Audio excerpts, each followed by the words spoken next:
It's time for Security Now. Steve Gibson is here. We're going to, among other things, of course, all the security news, but debunk a couple of stories people saw in mainstream media about hacking a computer with DNA. I fell for that one.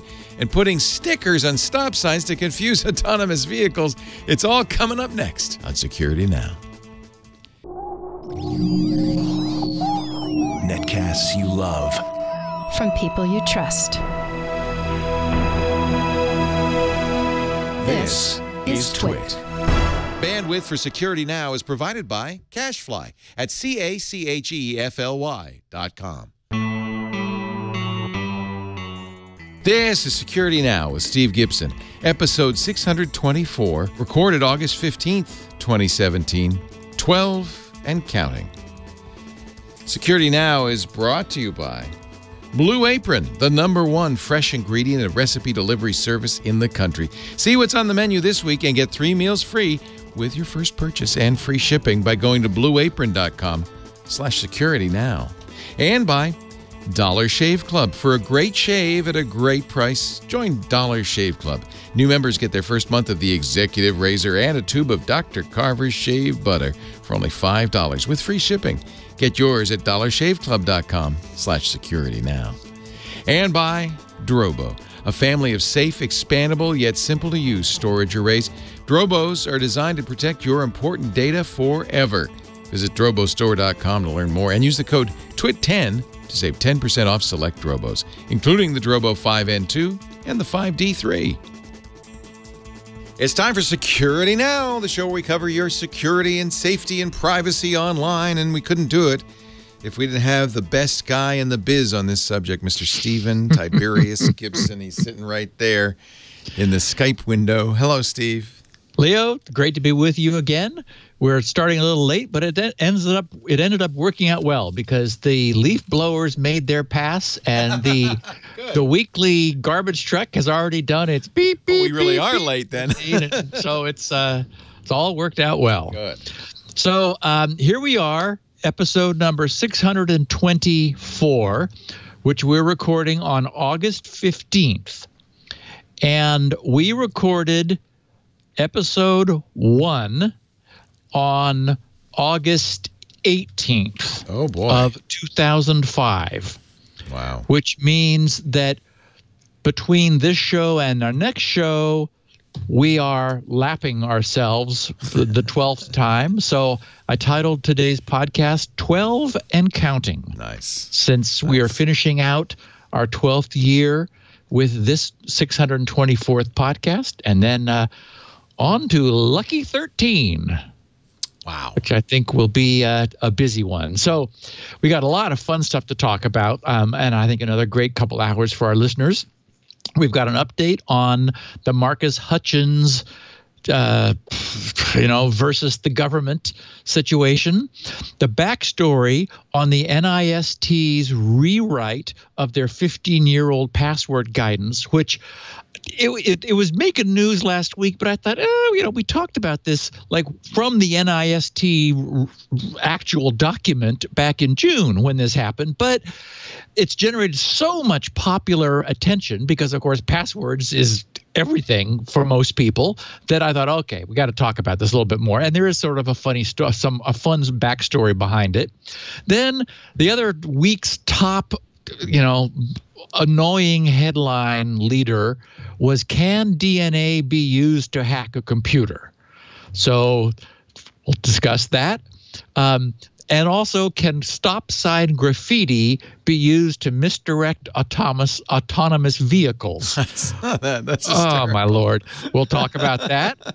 Then we've got the final nail in the WoSign, the woebegone WoSign StartCom coffin. Why we need global internet policy treaties. This week in Researchers Need Protection, a VPN provider who is doing everything right, as opposed to our discussion last week of Hotspot Shield VPN doing everything wrong. We've got something that worried a lot of our listeners, the Elcomsoft announcement of their password manager cracker that of course, targets the top 4 password managers, 1Password, LastPass, and a couple others. We'll talk about what that actually means. And of course, they're the guys that provide all of the routing stuff and hacking for law enforcement into smartphones and so forth. We've talked about Elcomsoft before. Then we have a bit of errata, some miscellany, and a bunch actually this week, time permitting, of closing the loop feedback from this podcast. Terrific listeners. So I think 2 hours from now, as we say goodbye to year 12, we'll have another great podcast in the can. Cannot wait. In the meantime, let me say hello to some of the people who make this show possible, our friends at Blue Apron. Blue Apron is, now I know a lot of you listening probably can boil water. Not much more. Okay, exclude me from that. You can't even boil water? Well, okay, I do make coffee, so I guess that qualifies. Steve's idea of haute cuisine is a ham sandwich.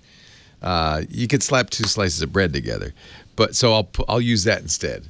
But for those of you who would like to take a step beyond, and you know what, Steve, you could do this. I want to tell you about Blue Apron. It's America's #1 fresh ingredient and recipe delivery service.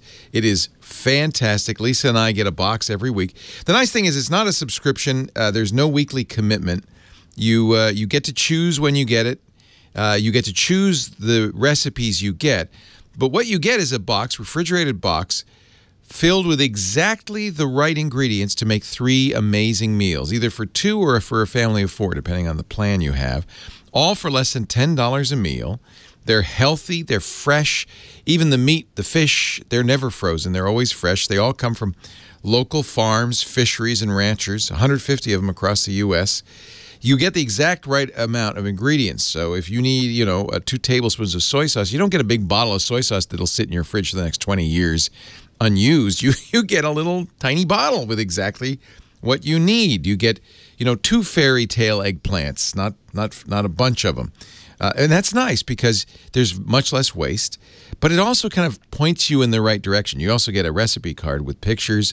There are videos online that help you make these meals. So it's like a cooking class in a box. And they're not hard to make. We just did this one you see on the screen. If you're watching a video, we just ordered, and I think we'll get it this week or next, a big, what do you call it, ramen bowl, but delicious. My mouth's watering just thinking about it. I can't wait till that comes. How about basil pesto chicken with summer vegetable panzanella, or sautéed shrimp and green beans with globe tomatoes, spinach, and orzo pasta, miso butter salmon and lo mein noodles with cucumber and charmed tomatoes. Of course, if you're a vegetarian, they have plans for you: whole grain pasta and summer vegetables with heirloom tomato caprese. Meatball pizza with fresh mozzarella cheese. We're doing that one too. I know that we put that one in there for Michael. Kids love it because first of all, you're secretly teaching them a life skill, how to provide for themselves, how to make a delicious meal, and they love the smells and the fun of it. It makes it fun. So give it a look. Go to blueapron.com/security now. You're going to get 3 meals free with your first purchase, plus free shipping. blueapron.com/security now. Well, let me see. I think we have, what do we have on our in our That's box? just great. Now I'm hungry. I know, it's great. And wouldn't you rather have this than a ham sandwich? Come on, Steve. Yes. As long as someone else cooks it for me. No, but I'm telling you, don't feel afraid. This is the one we're getting. Miso chicken ramen with tomatoes, corn, and kombu. And by the way, I have no idea what kombu is. But then you learn, right? You learn what these new ingredients are. This is what comes in the box. I have to say, now I'm a kind of a snob about meat. The steaks that come with Blue Apron are absolutely every bit as good as we get at our local, butcher that's, the state of the art. This is great stuff. I've never had a bad vegetable. Of course, if you do get one, their freshness guarantee promises it'll be ready to cook and fabulous, so they'll make it right. Occasionally, they have to make a substitution. Once, they said instead of the yellow tomatoes, you're going to get red tomatoes. And I said, okay, fine. But they tell you, they send you an email, and they were apologetic. It's really great. Very easy. You can do this half an hour to 40 minutes to cook. It's going to be delicious. They even help you plate it and get it all looking so good. You'll feel proud of yourself, and your kids will love it, and you'll love it.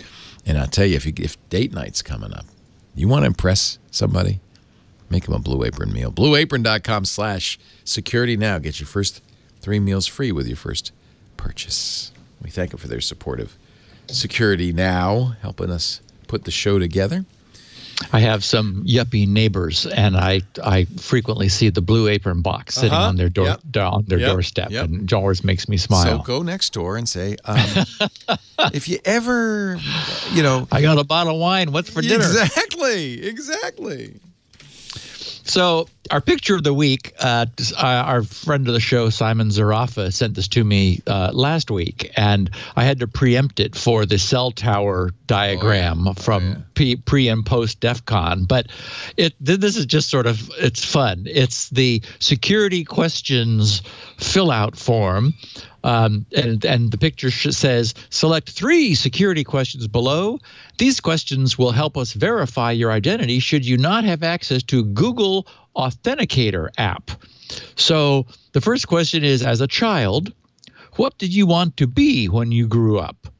And because I'm, a developer and I care about these things, I immediately recognize what's been filled in as the format of a UUID, more easily pronounceable as a globally unique identifier, thus a GUID. And because of the grouping of the hex, it's actually a 128-bit value, which is generated by systems, and there's even an online GUID generator, and some of the groups of digits are 32-bit time, so high resolution. There's a unique system identifier and other stuff. And for example, things like your Ethernet MAC address, which we know is designed to be globally unique, it's often forms part of that. So the point is that the concept of the GUID or the UUID is that independent people with no communication are able to independently create a token which nobody in the past or the future will almost certainly have. So extremely low collision tokens, and 128 bits gives you a high probability of being able to pull that off. And so anyway, these 3 questions were not filled out with, the actual answers, but with 3 GUIDs, which are just basically pseudo-random nonsense. And so nobody's going to be able to brute force them. Now, where did they get them? You think this is like this guy's MAC address on his, they're GUID generators, I guess. Yes. For example, Microsoft has a get GUID API, and it just gives you back one. And every time you ask for one, it gives you another one. Right. I would just use LastPass's password generator and fill it in. Yeah, that's fine. Yeah. There are also online generators, and you're right, Leo. Any blob of noise is going to be equally good. You can also go to grc.com/passwords, as a startling number of people still do. Something took me, by the way, to the Haystacks page the other day, to 4,100 uses of the password Haystacks page per day. So that's a popular little puppy. What is that? Anyway, so just sort of a fun picture. The idea being, yes, because you and I have been talking about the problem with this kind of information, which has, if you fill out, the name of your favorite pet, the street you grew up on, and so forth, you can see, if you go all the way down to the bottom at the lower right corner, I show the running daily average over the past 7 days. I realize I was just on this page, the Password Haystacks page, and I know why you're getting a lot of traffic. It's because of this NIST thing. People are going to test horse stapler, whatever it is, versus this lets you test how much entropy is in your password, how long it would take to do a brute force crack of it, and it sort of gently teaches people about the concepts of the size of your alphabet and so forth. Yeah. So it's for fun, but I think that's probably why you're getting traffic right now, is because of the thing you're about to talk about. That's a very good point. That makes sense.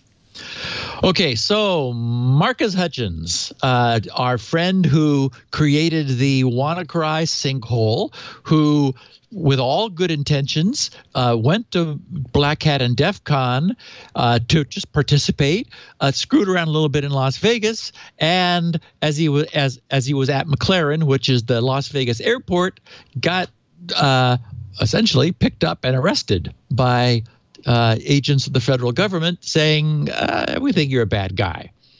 We've talked about him the last couple of weeks. So an update.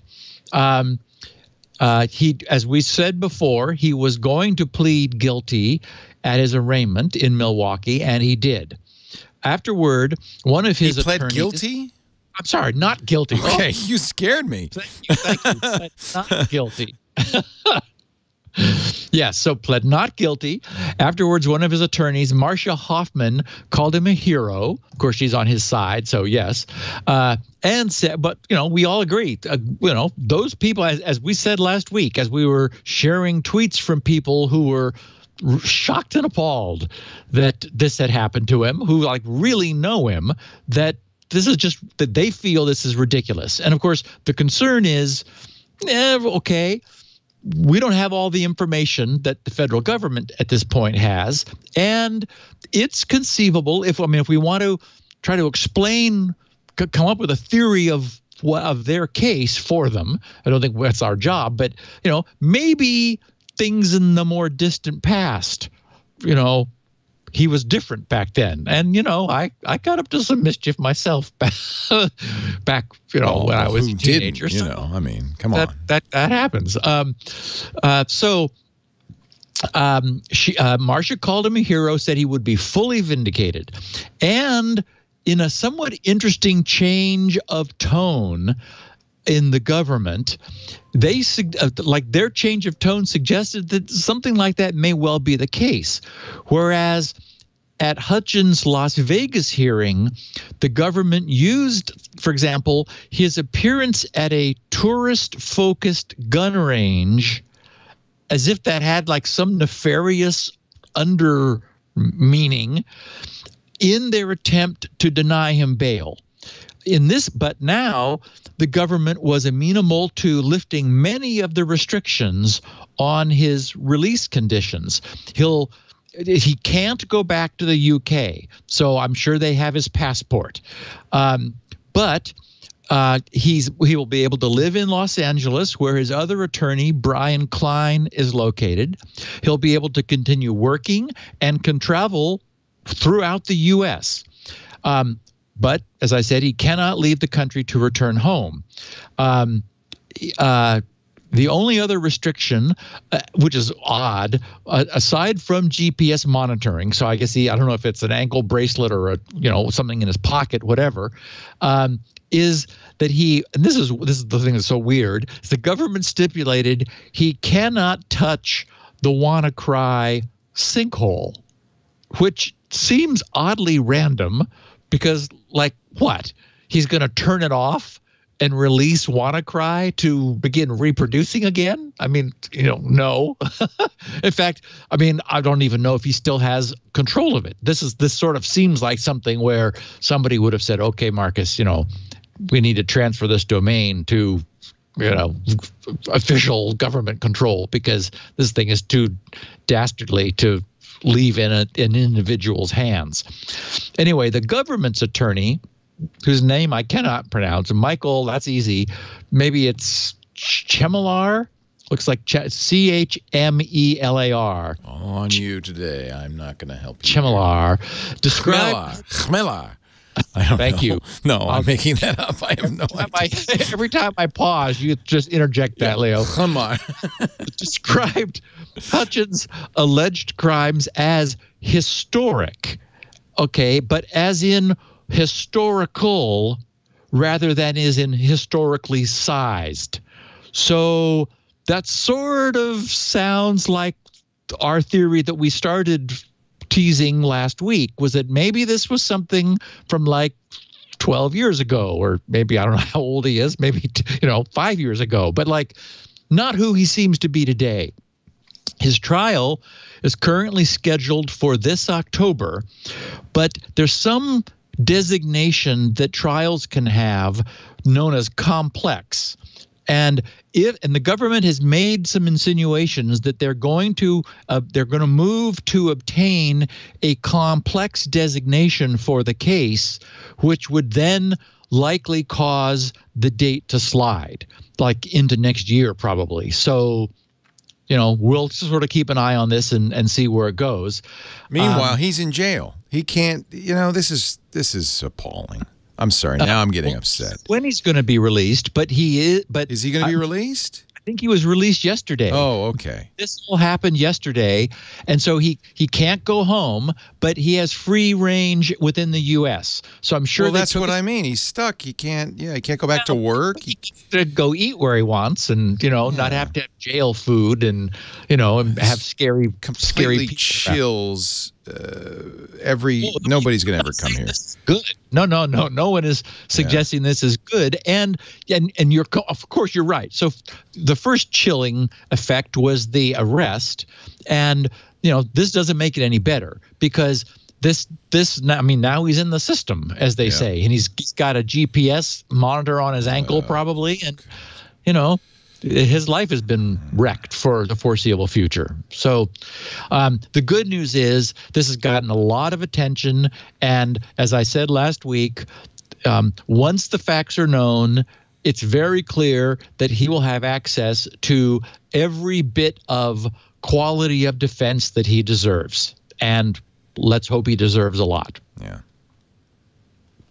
So, okay, we talked about when the NIST, the National Institute of Standards and Technology, updated their password guidelines. I jumped on it immediately a couple months ago because the one big issue there was one we've talked about often on this podcast because it was just like fingernails on a chalkboard for me.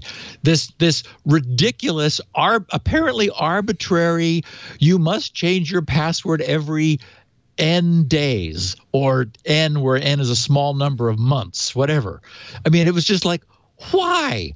And we spent time over various points during the last 12 years trying to reverse engineer this guidance. It's like, what possible value could it have? Yes, long passwords, we understand. Yes, mixed types of passwords, upper, lower case, special characters, numbers, and so forth. In other words, encourage people to try to make better passwords, higher entropy, less easily brute forced. All of that makes sense. But why force people to change their passwords? And even, years ago when we first talked about this, there are in Microsoft's code in the group policy, you can do things like you can set policies where passwords expire every X days and prior password and n number of prior passwords are remembered specifically, and then is like 5, specifically to thwart people's ping-ponging between 2 different passwords every 2 months or a month.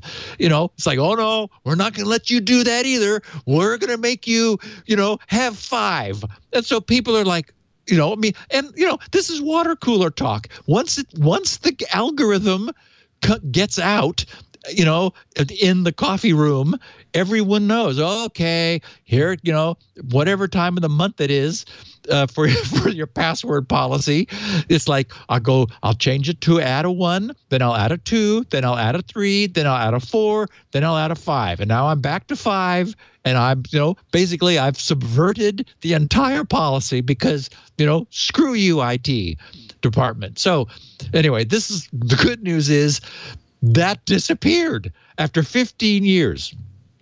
So the funny backstory here is where those guidelines came from. They came from a guy named Bill Burr.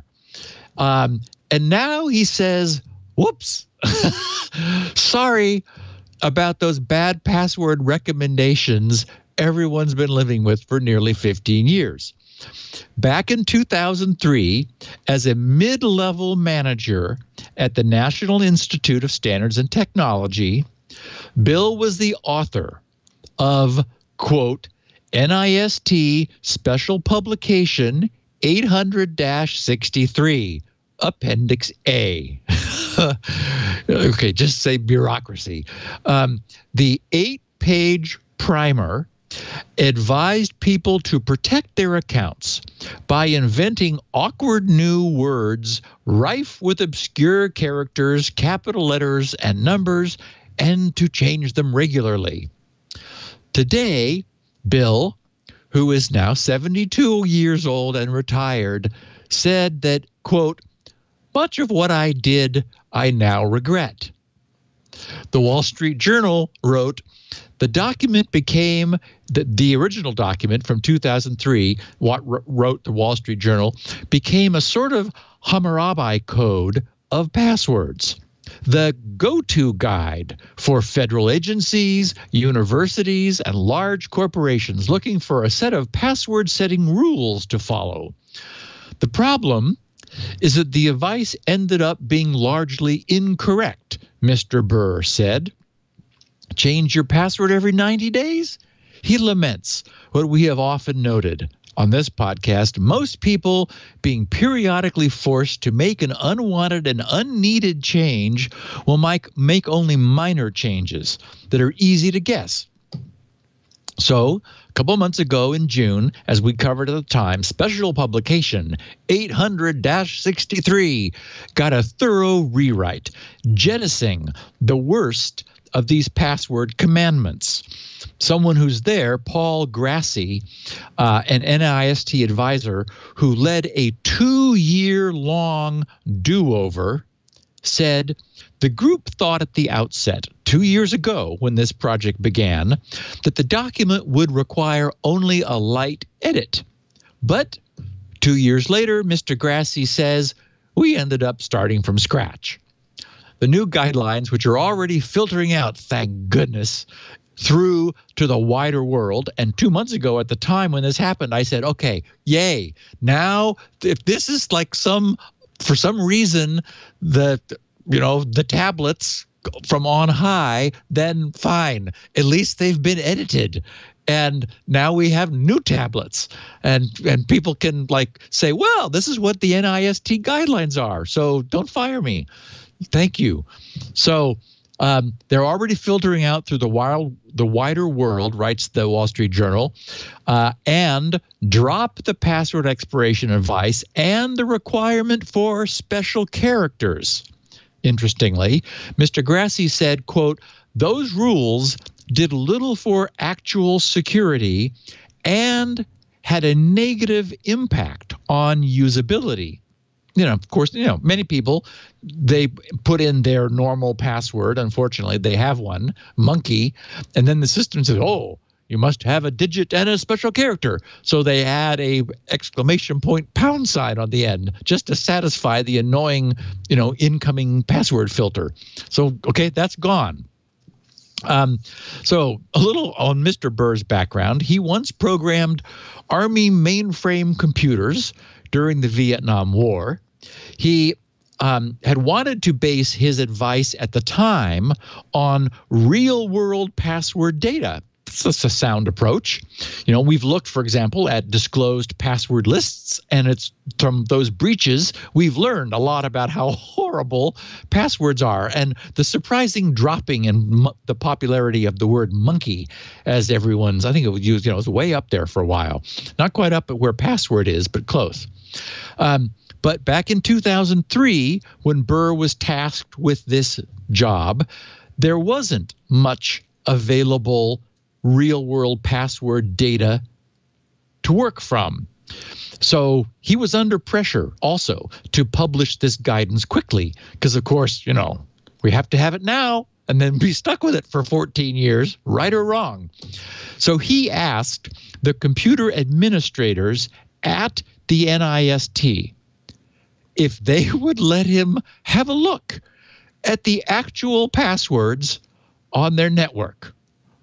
Well, They refused to share them, and he said, citing privacy concerns, they were appalled that I even asked. So, with no empirical data on password security to be found, he leaned heavily on a white paper written in the mid-'80s, which was pretty much the only source material that he could find. A guy named Cormac Hurley, who's a principal researcher at Microsoft, who the Wall Street Journal pulled in for some comment, said that collectively, humans spend the equivalent of more than 1,300 years each day typing passwords. Well, we don't, because we have wizards that do that for us. Microsoft once followed the Burr code for passwords, said Cormac, but no more.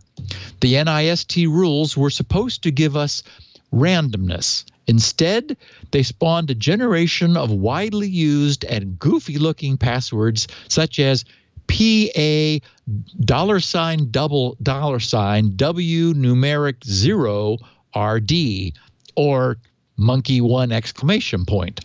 Carmack said, quote, "It's not really random if you and 10,000 other people are all using it." So anyway, I got a kick out of some of the coverage. You know, the idea that these rules were changing, of course, generated lots of interest in the wider public press. And you know, it was nice to see, okay, how did we get stuck with this bad advice for so long? Well, now we know.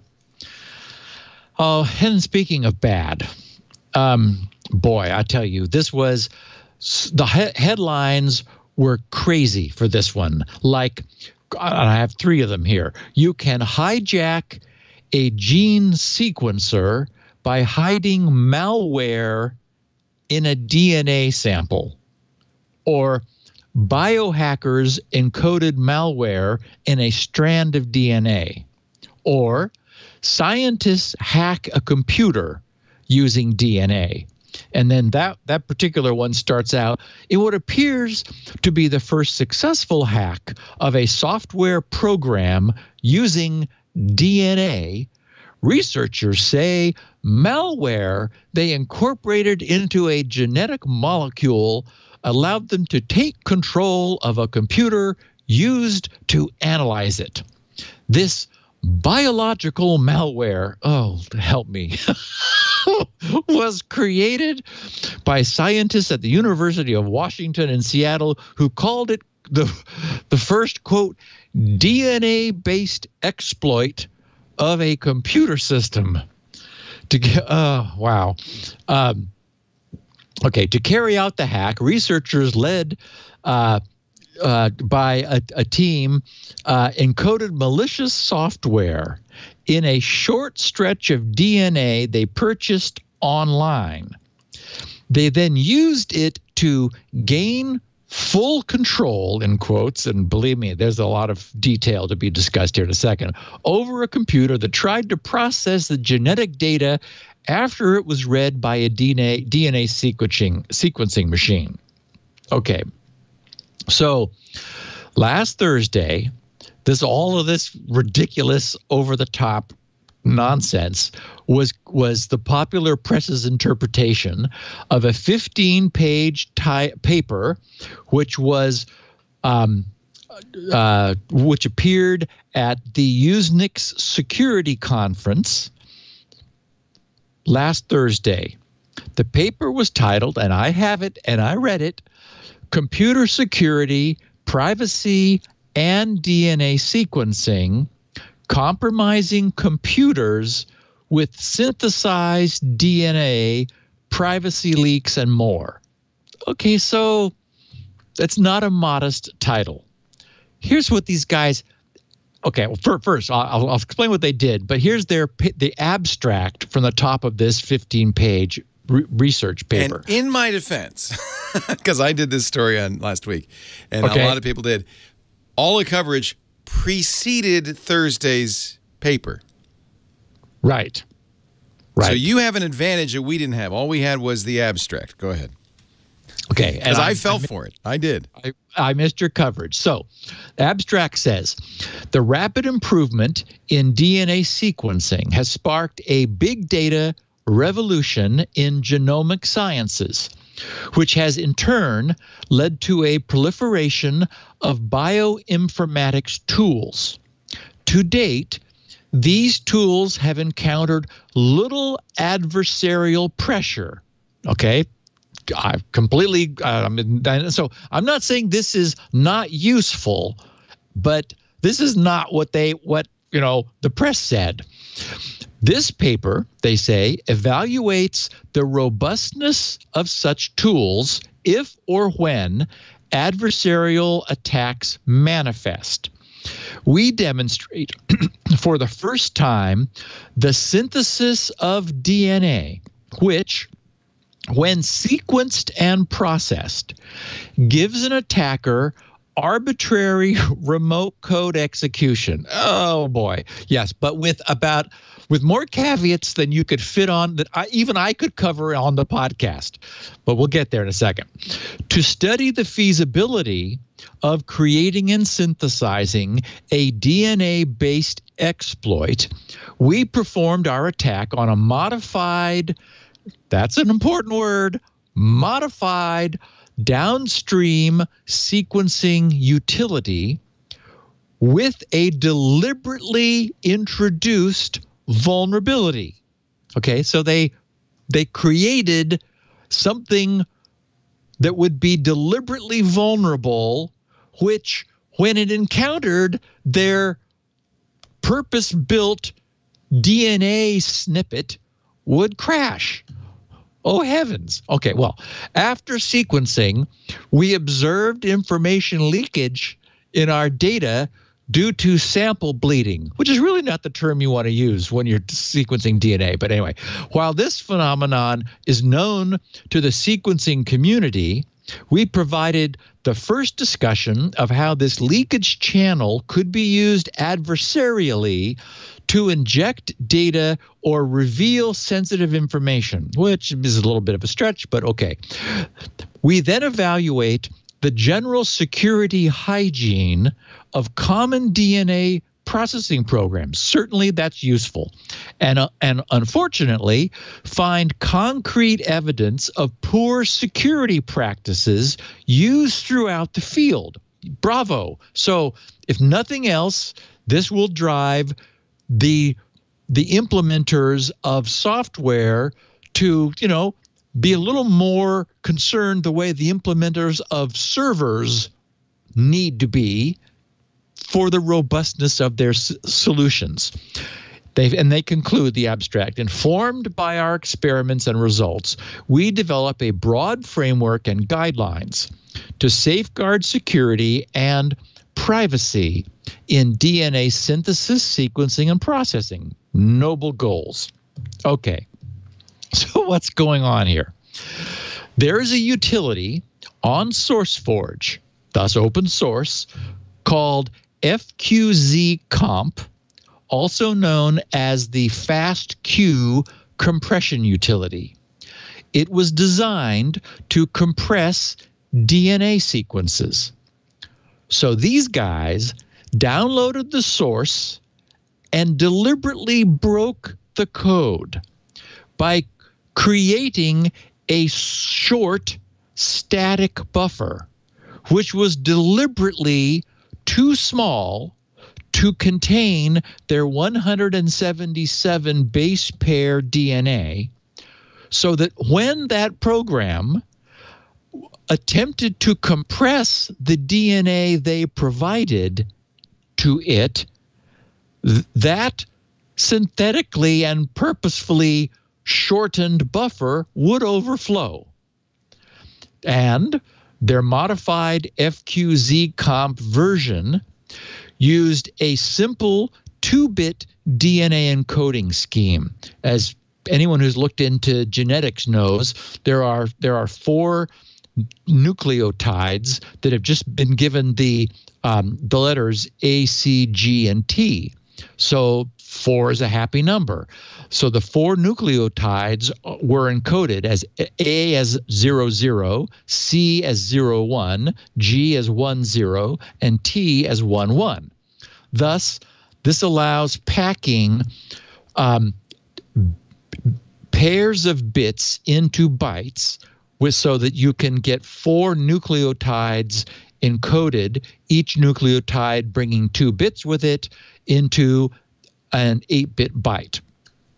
Okay, so yes, their 2-bit scheme, so to speak, coupled with their deliberately hacked reduced buffer size, did indeed allow them to place their own bits in their own binary bits into non-buffered space, that is, into the overflow region past the buffer. However, even given all of this cheating manipulation, their exploit only functioned 37.4% of the time, since only an error-free gene sequencing would produce a running exploit. Oh, darn, your shell code has to not have bugs in it, literally, or bad genomes. And only 76.2% of the DNA sequencing of this synthetically short little snippet was error-free. So the sequencing process isn't sufficiently robust today to even allow you to reliably transcribe code in from DNA into bits. That is, just a little over 2/3 of the time, 76.2%. But then there's the problem that DNA strands have 2 ends, and the sequencing might begin from either end. So, of course, this cut the 76.2% success in half again, down to 37.4, because if you ran the wrong end in, you ran the back end in first, you'd get your shell code backwards.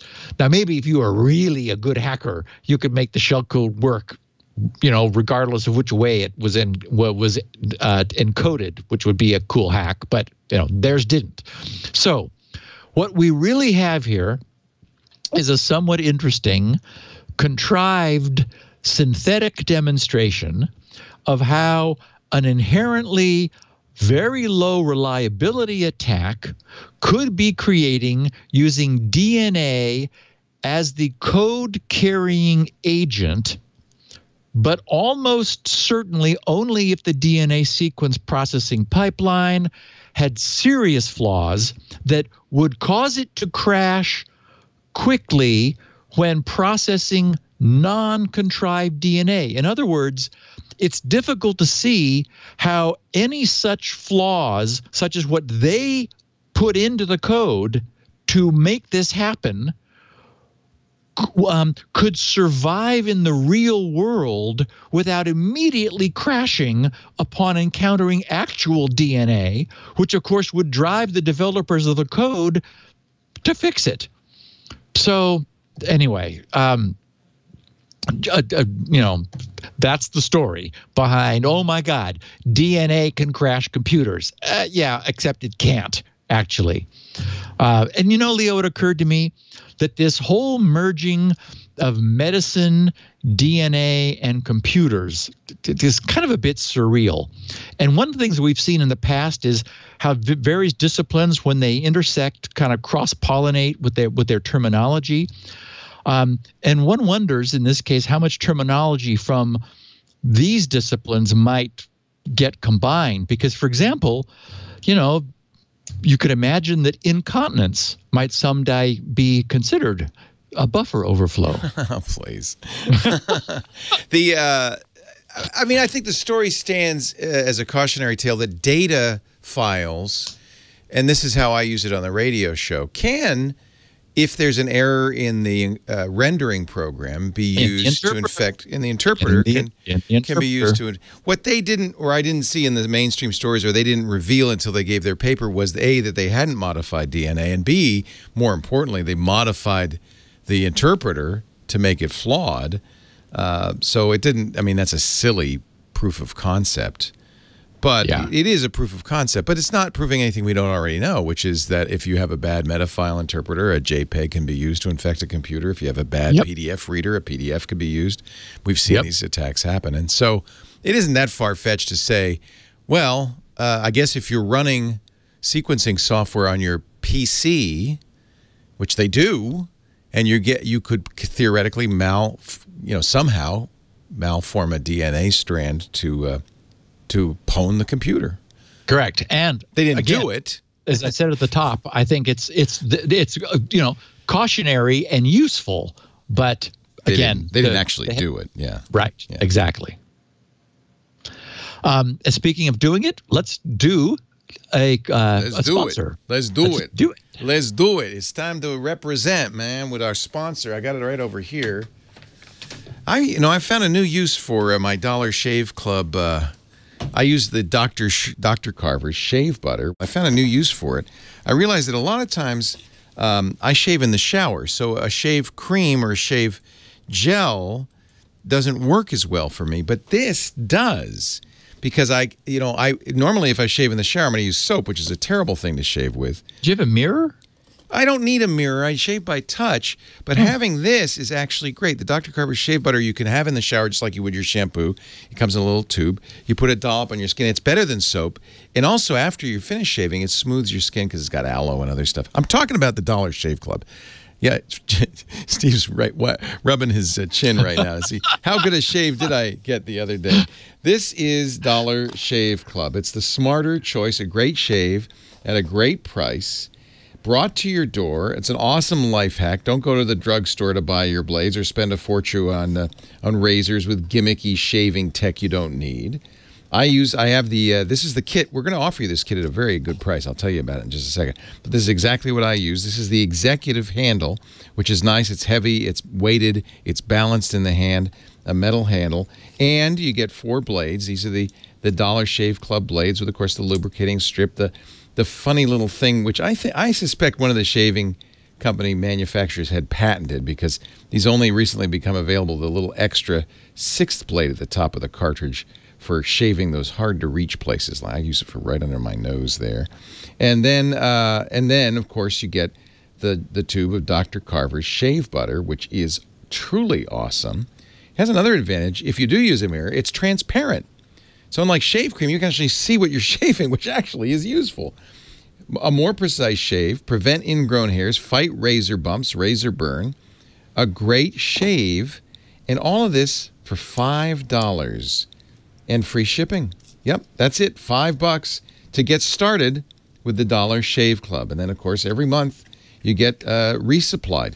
Dollar Shave Club has a lot of other wonderful, and I should always mention, because I love this, that comes with the $5 kit and every monthly resupply, the Dollar Shave Club Bathroom Minutes. Great reading. I'm not kidding. It sounds like I'm goofing you. But actually, I really enjoy the handy little tips in there.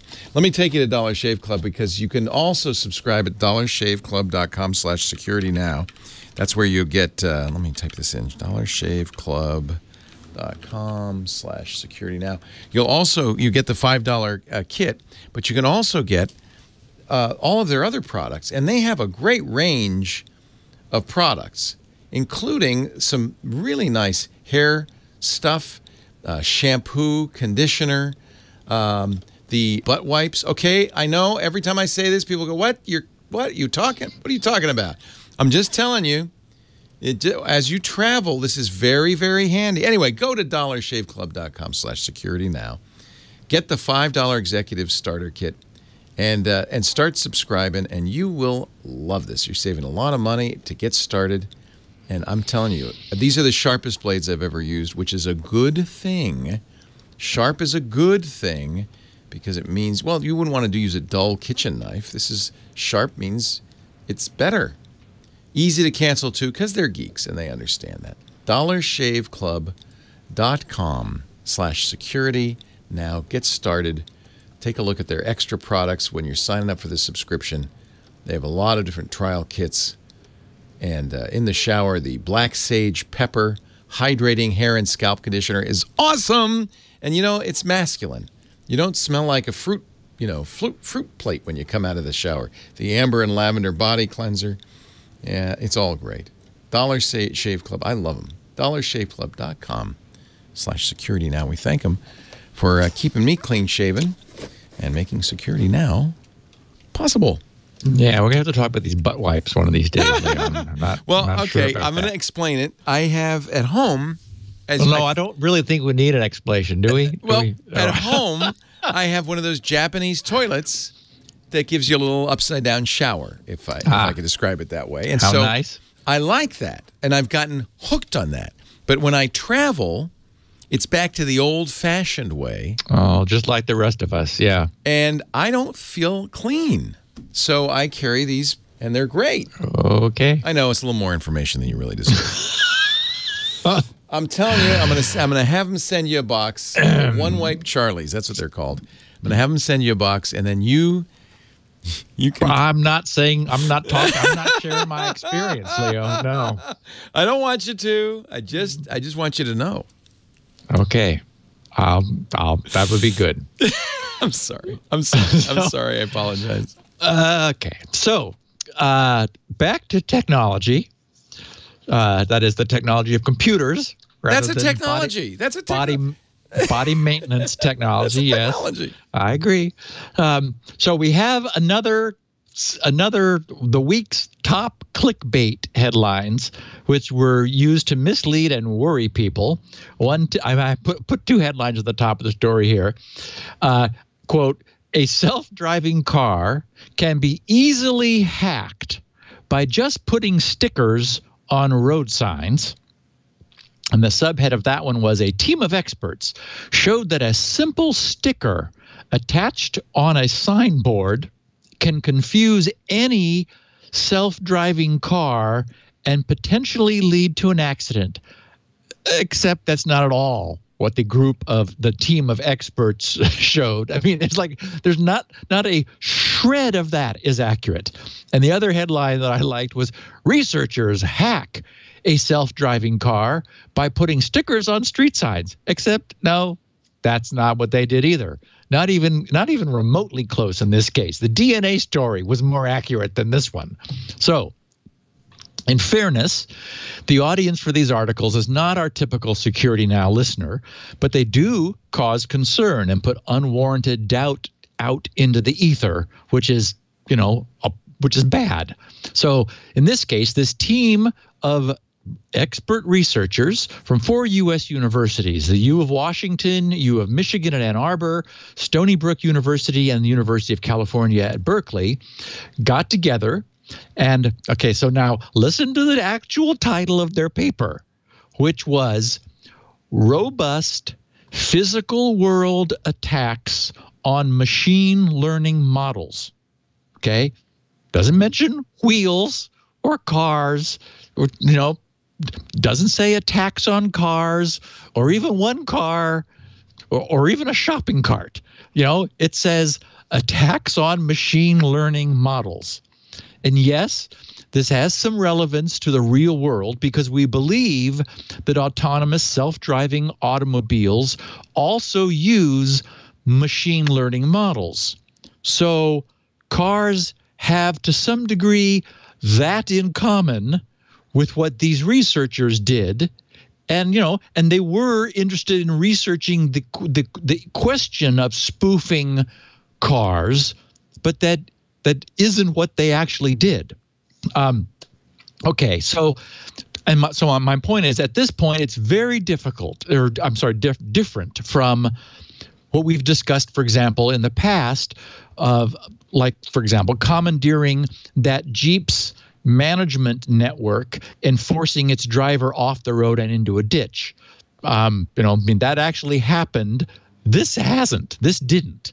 Okay, so the abstract of their paper reads: deep neural network-based classifiers are known to be vulnerable to adversarial examples. And I should just stop and say, notice now in both of these stories, the notion of adversarial attack is presented. And this is, this is one of the best changes that we're seeing happening. I mean, it's surprising that it takes as long as it does, but now there's becoming this mature understanding that, just getting the code to work is different from having it always do what you want it to. Very different. And so you have to challenge the code. So anyway, they say deep neural network-based classifiers are known to be vulnerable to adversarial examples that can fool them into misclassifying their input through the addition of small magnitude perturbations, which is, I have a degree speak for, like tiny blemishes in the image can have outsize effects. However, they write, recent studies have demonstrated that such adversarial examples are not very effective in the physical world. They either completely fail to cause misclassification or only work in restricted cases where a relatively complex image is perturbed and printed on paper. In other words, real cars have, people have tried to spoof real cars. And while we've talked about some of the limited successes they've had, there is some robustness there. So they say in this paper, we propose a new attack algorithm, which they named robust physical perturbations, and so it's RPP, that generates perturbations by taking images under different conditions into account. So they're going to try to strengthen the attack concept. Our algorithm, they said, can create spatially constrained perturbations, meaning, again, small, that mimic vandalism or art, to aka graffiti, to reduce the likelihood of detection by a casual observer. We show that adversarial examples generated by RPP achieve high success rates under various conditions for real road sign recognition by using an evaluation methodology that captures physical world conditions. We physically realized and evaluated 2 attacks, one that causes a stop sign to be misclassified as a speed limit sign in 100% of the testing conditions. But hold on, because we need to discuss what the testing conditions are, because they weren't real. And one that causes a right turn sign to be misclassified as either a stop or added lane sign in 100% of the testing conditions. Okay, so because this news generated these hysterical headlines, these guys had to do a FAQ, an FAQ, frequently asked questions page, in order to back people away from the hysteria that this was creating. So in their FAQ, they asked themselves, do you attack a real self-driving car? Answer, no. Okay, what did you attack? And they answered, we attacked a deep neural network-based classifier for U.S. road signs. A classifier is a neural network in the context of our work that interprets road signs. A car would typically use a camera to take pictures of road signs and then feed them into a road sign classifier. In other words, something that reads road signs. They write, to the best of our knowledge, there is currently no publicly available classifier for U.S. road signs. In other words, there are autonomous driving vehicles and experiments, but those are corporate enterprises that have proprietary algorithms that they value highly, and they're keeping to themselves. So they couldn't use those. Therefore, they write, we first built our own neural net consisting of 3 convolutional layers followed by a fully connected layer. We then trained our network on the LISA, L-I-S-A, data set, a U.S. sign data set comprised of different road signs like stop, speed limit, yield, right turn, left turn, etc.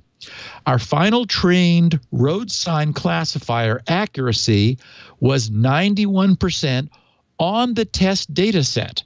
Okay, so it got it right a little, just slightly over 9 out of every 10 times when re-shown signs that it had been trained on.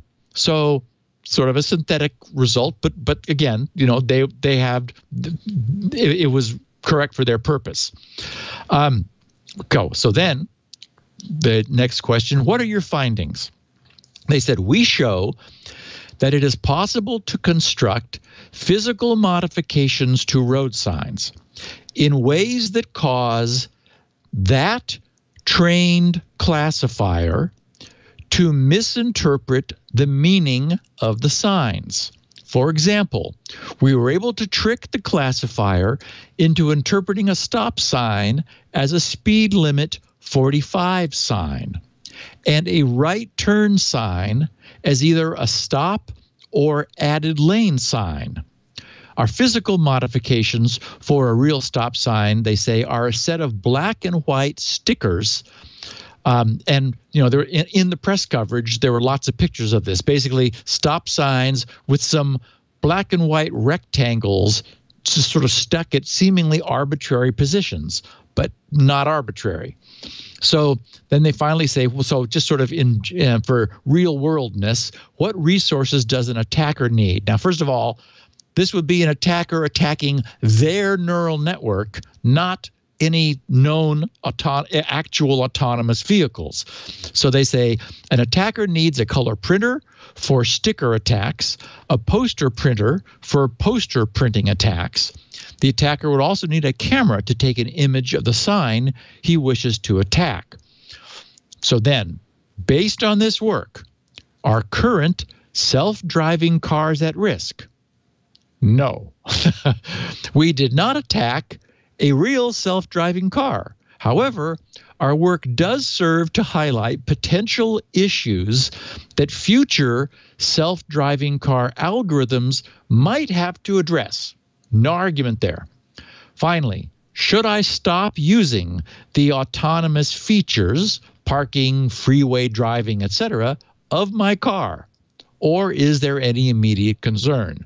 And we again stress, they say, that our attack was crafted for the trained neural network discussed above. As it stands today, this attack would most likely not work as is on existing self-driving cars. So, okay, so once again, they created a relatively simple neural network that is a 4-layer network which they trained and they were then able to understand and monitor. So then they gave it a stop sign and moved black and white rectangles around the stop sign while this thing kept trying to classify the stop sign. And as soon as the arbitrary shape and size and position rectangles caused a failure of this 4-layer simple neural network, they said, we just fooled it. Okay, yeah. So anyway, this is another definitely useful research. We definitely hope that all manufacturers of actual road sign classifying AI will see this research. I'm sure everybody who should see it has come to their attention, and they're probably busily explaining why their neural network AI classifiers would not fall to this kind of attack. So interesting and useful, but again, the headlines were crazed on this, saying, yes, you put a couple stickers on a stop sign and Teslas will drive right through and not stop at the stop sign and kill their owners. Like, no, that's sorry. But and the researchers realized, whoops, we weren't clear enough. So they added this FAQ page to say, okay, no, we didn't attack a car. We didn't attack a real network. We don't have any. No one will give theirs to us. So we made one that wasn't very good to start with, which we were then able to scrutinize while we did things to it until we made it guess wrong. So, and 9 out of 10 times it guessed wrong anyway, even when given a good sign that it had learned. So anyway, yes, cars at this point are not in danger from graffitiing on road signs, but, useful. The final nail in the WoSign StartCom coffin. Microsoft has joined Mozilla, Google, and Apple in the abandonment of trust in WoSign and its StartCom subsidiary. So it's finally game over for those clowns. We've talked about back, years ago when first came to light the really surprising low quality of their automated front end for their certificate minting. So this and the Symantec debacle should serve as a useful and cautionary tale for all other presently widely trusted certificate authorities, which is what you do really matters. That is not what you say, not all the certificates and assurances you provide. What you do is what matters, because that's entirely why they're in the business of signing certificates, and the only way they're in that business is if they are trusted. So if what they do breaks trust, they're out of business.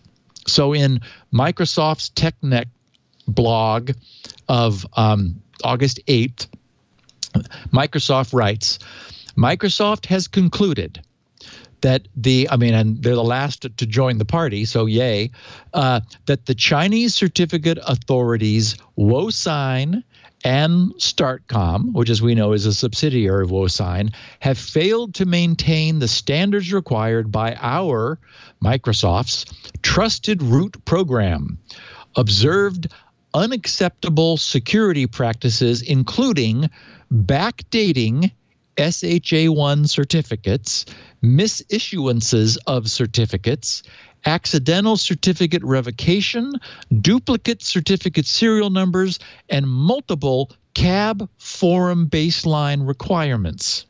Thus, Microsoft will begin the natural deprecation. That word struck me as odd. Natural deprecation? Okay. Of WoSign and StartCom certificates by setting a not before date of 26 September 2017. That happens to be Tuesday, exactly 6 weeks from today.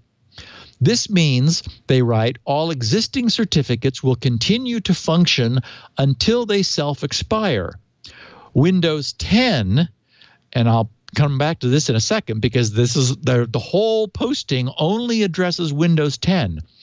They write, will not trust any new certificates from these CAs after September 2017, so from October on. Microsoft, they write, values the global certificate authority community and only makes these decisions after careful consideration as to what is best for the security of our users. Okay. But what was not addressed in that posting was the status of the earlier, still supported, And still in the majority, despite Microsoft's every effort, Windows 7 and 8.1 operating systems. Note that this sort of conditional certificate acceptance tweak, unless the facility was presciently already built in, requires custom modification of the system's certificate interpreter. That is, by default, the certificate start and end dates are checked. So you've got to do something other than that if you want to do something like conditionally allowing certificates that were only made before the end of September. So users of earlier Windows operating systems cannot simply if we're abandoned by Microsoft, cannot simply remove those root certs from their own trusted root stores in their Windows OSs, since StartCom certificates were once quite popular and are still being sold today, with and for the next 6 weeks, doubtless, with 2 or 3 years in the future expirations.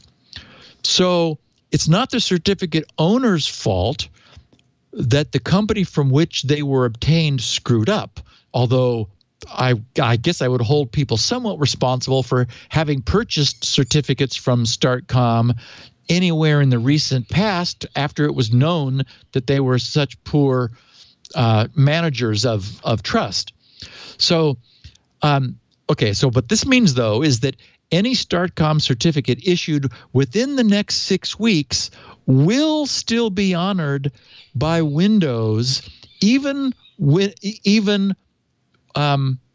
Windows 10 for the subsequent 2 or 3 for the next 2 or 3 years.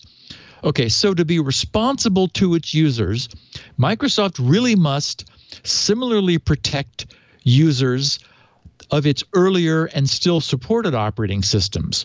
Failing that, we would be forced to defensively abandon use of IE in favor of Chrome or Firefox on those earlier platforms, because those browsers are remaining proactive even on earlier versions of Windows.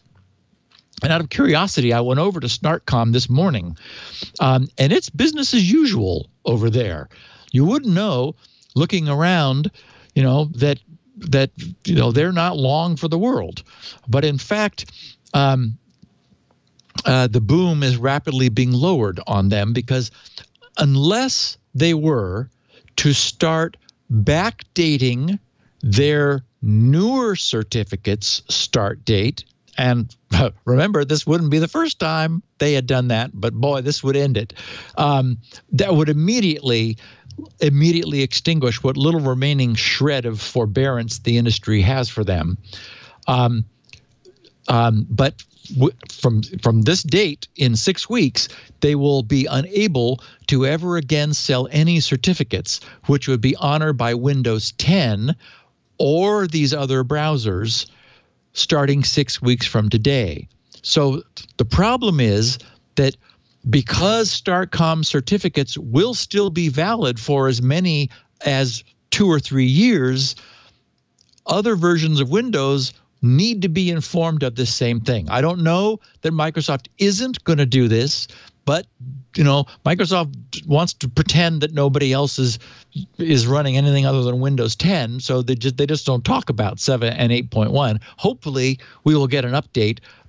Maybe it's already there, it has been delivered, or it'll come next month or sometime. But anyway, so I hope it doesn't come in the browser. It's a Windows update file. Correct. Yeah. Correct. Because IE and Edge both use the underlying Windows crypto systems. Chrome has historically, I think they still do, but the browser is able to look at the certificate even though the OS processes it. So Chrome, in looking at the certificate, gets to say, whoops, that's a StartCom cert, and the not before date, meaning the issuance date, we've decided we're not going to trust. So the browser is able to conditionally trust a certificate that these underlying server still fully trusts. And so that means that what Microsoft will do with Windows 10 is they're going to push that conditional trust down into the kernel, down into the underlying crypto system, which is why it's not just they can't just change a certificate. They have to arrange, they have to change the code to educate it about the new policy for StartCom and WoSign certs. Whereas Firefox carries their own completely internal certificate management system. Chrome uses the underlying OSs, but does inspect the cert that the site has given it, and so it's able to say, to essentially do a blacklist of certs that would otherwise be trusted. Okay, so some news out of the UK sort of put me in mind of why we need, why we're going to need, why the only solution to the problems that are beginning to surface and metastasize are going to be some sort of global internet treaties. Bleeping Computer reports last Monday that British lawmakers, or reports that last Monday, British lawmakers filed a statement of intent regarding, and again, this is just a statement of intent, so not legislation yet, and so it has an unclear future, as anything not yet signed into law does, regarding proposals for improvements to what they call the Data Protection Act, the DPA, with a focus, interestingly, on criminalizing anonymous data re-identification, imposing large fines for cyber incidents and more user protections for British online netizens, writes Beeping Computer. The modifications are part of the UK's effort to comply with the EU's General Data Protection Regulation, the GDPR, that's set to come into effect in May of 2018, and that thing has some real teeth. There's been some discussion of it, I think, in the Security Now forum in the GRC news groups, and I mean, I have to do some things with like GRC's e-commerce system in order to make sure I'm in compliance with the GDPR. I don't remember now whether we've talked about it on this podcast, but I mean, it's like, doesn't matter where you are, if you have customers in the EU, the EU is asserting that they have teeth to go after anybody anywhere who is not complying. So it's certainly a chill. We have a fan who's written a book on I wish I had it with me. I think it's at home, on GDPR compliance. It's like the little book to get you started. I will send you a copy. And believe me, you and I both need one. Well, do I need one? I don't have customers. I don't collect information. This thing is so horrifying when you read it. It's like, wait a minute. Well, we have server logs, so I guess that counts. I guess. Believe me, Leo, it's if you have a server online, unless you're Wikipedia, I think you need to just make sure. And I don't know if little fish will matter, but boy, there's no doubt that Google and Facebook and the big players are looking at this thinking, okay, we got to decide what we want to do about this. Okay, so the UK's Data Protection Act has this new statement of intent. One of the high points is this notion of anonymous data re-identification. Okay, but the bill would add many provisions to the GDPRs. For example, make it simple to withdraw consent for the use of personal data. That is, require people who have personal data to make it simple for their users to withdraw consent for the use of their personal data. Make it easier and free for individuals to require an organization to disclose the personal data it holds on them. So all good for visibility. Allow people to ask for their personal data held by companies to be erased. Require explicit consent to be necessary for processing sensitive personal data. Enable parents and guardians to give consent for their child's data to be used. Expand the definition of personal data to include IP addresses, internet cookies, and DNA. And finally, make it easier for customers to move data between service providers. So, this would have a chilling effect on much of the way business is conducted today. And unfortunately, as is too often the case, when aggressive new legislation meets aggressive new technology, problems in practice arise. For one thing, it's easy to drop the gavel on a law that's not possible or practical to implement. And we've been discussing this. We've been discussing sort of around this issue with the whole question of law enforcement somehow having access to encrypted information, especially if that information is encrypted with perfect forward secrecy so that the keys are constantly changing and there's no history of them. It's like, so the legislation can say whatever it wants, but the technology doesn't make that possible. Another perfect example would be the requirement, which we've discussed, and there has been, proposed legislation, and it's somewhere in the pipeline, that ISPs retain a log of everything each of their subscribers individually does and everything they do out on the internet. Oh, okay. Well, it's easy to write the law. It's easy to say that. But as we know, it's next to impossible for any ISP to actually pull that off, even if they wanted to, which they most assuredly don't. They just, as we know, want to charge for the transit of subscriber traffic across their proprietary networks. Thank you very much. They don't want that responsibility. But, there are governments that say, well, sorry, but we need the information that you're in a unique position to get, not quite understanding that they're actually not. That information is not gettable. So similarly, in this instance, it's a noble ideal to imagine criminalizing the reversal of deliberately anonymized identity information. But how exactly is that reduced to practice? It is, after all, the entire business model of several of the world's largest internet entities. It underlies the somewhat awkward Hobbesian bargain we have made with these entities in exchange for accepting their free offerings. They track and explicitly de-anonymize, even in the face of many of their users' explicit requests that this not be done. So good luck with telling Google and Facebook, and now Microsoft as a service, that this is conduct unbecoming and could become criminal.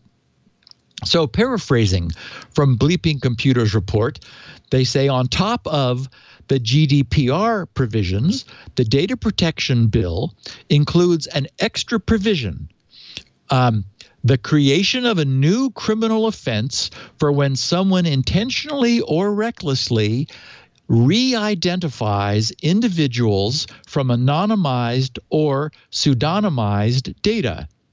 And in practical terms, answering the question, who belongs to this cookie? Because all browser cookies are inherently pseudonymous, and you're not supposed to know who that is. But that's what Google and Facebook are. So the DPB reads, offenders who knowingly handle or process such data will also be guilty of an offense. The maximum penalty would be an unlimited fine. In Bleeping Computers coverage, they quoted a Dr. Lucas Olejanik, who said, and he is an independent cybersecurity and privacy researcher who is an affiliatee of Princeton's Center for Information and Technology Policy, who, on one hand, applauds the UK's efforts, writing in his blog last Monday, quote, "The UK's GDPR implementation may have visionary traits in that it goes beyond merely implementing the GDPR as just a legislation. The UK will introduce new criminal offenses, among them re-identification." But then he adds, oh, by the way, there are several issues with the banning of re-identification. First, it won't work. Second, it will decrease security and privacy. The biggest problem in Olejanik's view is that there's no effective way to enforce it in practice.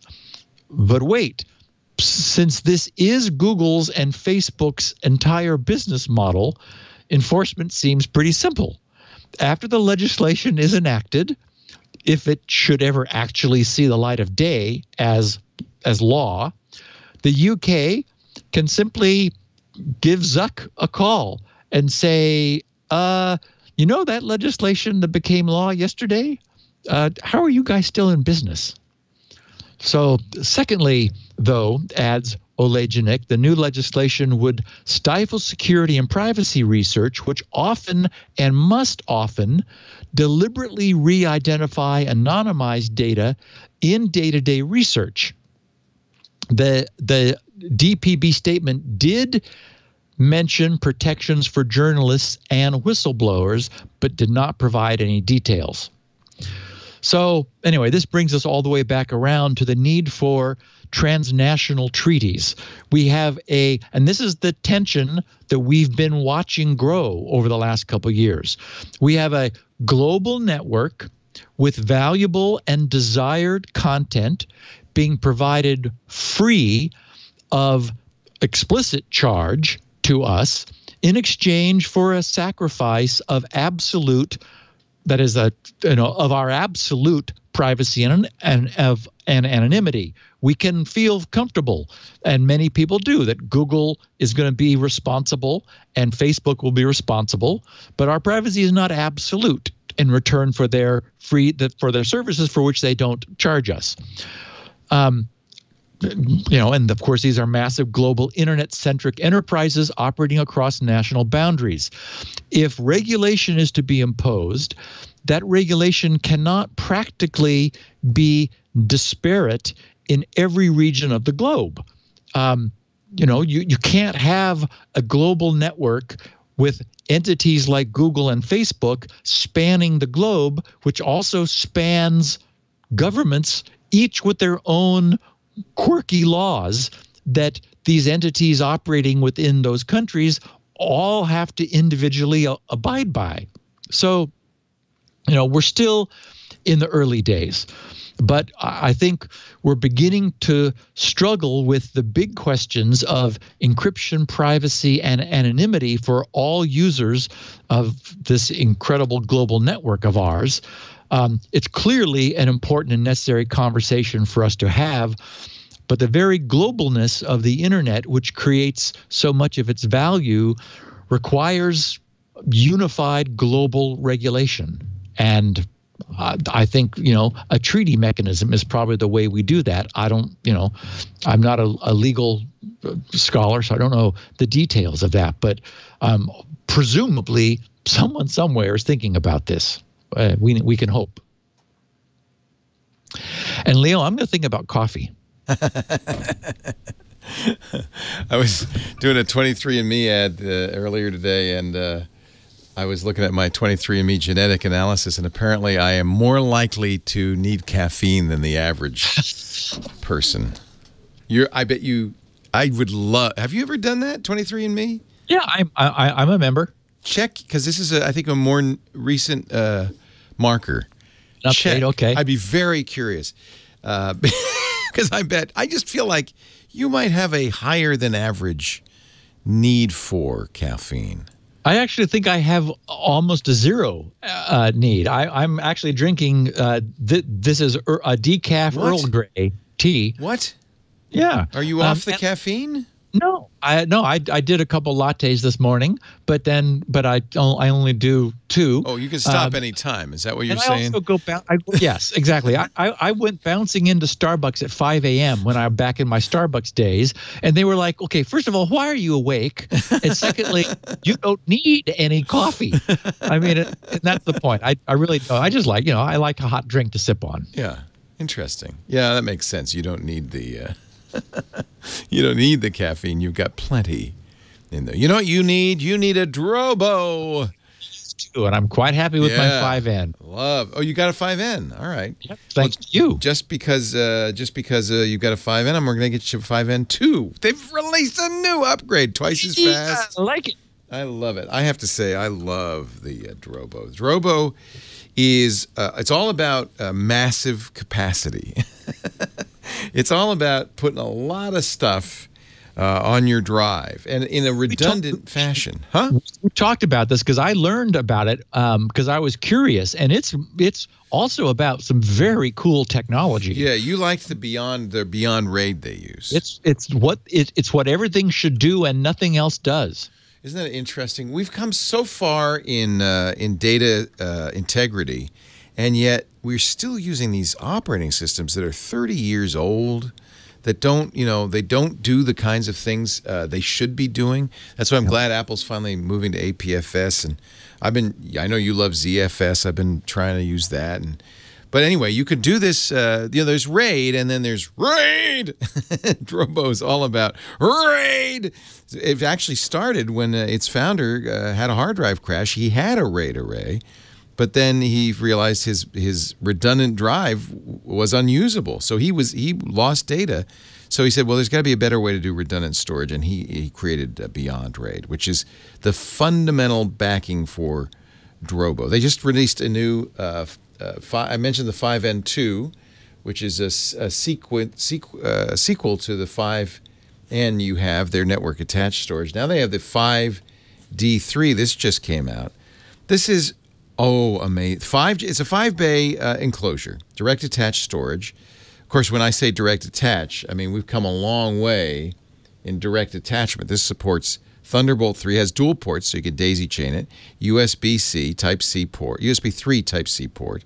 So you're going to get super fast connectivity, and I love it. They've got the they got the 5D3 skin that you can get if you order it right now. I'll tell you more about that in a second. And they've also just introduced the 5N2. Actually, I should probably talk about that, Steve, because that's what you've got, the 5N. This is the next era of simplified network-attached storage for your connected home or your small office. High performance. So what they've done, they've upgraded the processor. They've now added port bonding. They have 2 gigabit Ethernet ports. So you can do port bonding if you have 2, as you do. Actually, it'd be perfect for you because you've got multiple providers. It also features SSD compatibility, so you could put SSDs in there, and it has, as with most of the Drobos, an mSATA accelerator bay. You put an M.2 card in the bottom here, and that speeds up small file reads and writes. It caches. It's amazing. And of course, not just caching. They have battery backup, so if the power goes out, they finish the writes, so your data integrity is preserved. Backup is secure. You've got remote data access and sharing thanks to the network connection, the disaster recovery. I can go on and on, but it's all the information is available at drobostore.com. Drobostore.com. Learn more. Imagine having a single volume using Beyond RAID of 64 terabytes. You can. Mixed drive size utilization, that's really something no RAID offers. RAID will choose the lowest drive in the array as the single size for all the drives, throwing away good storage. Beyond RAID solves that.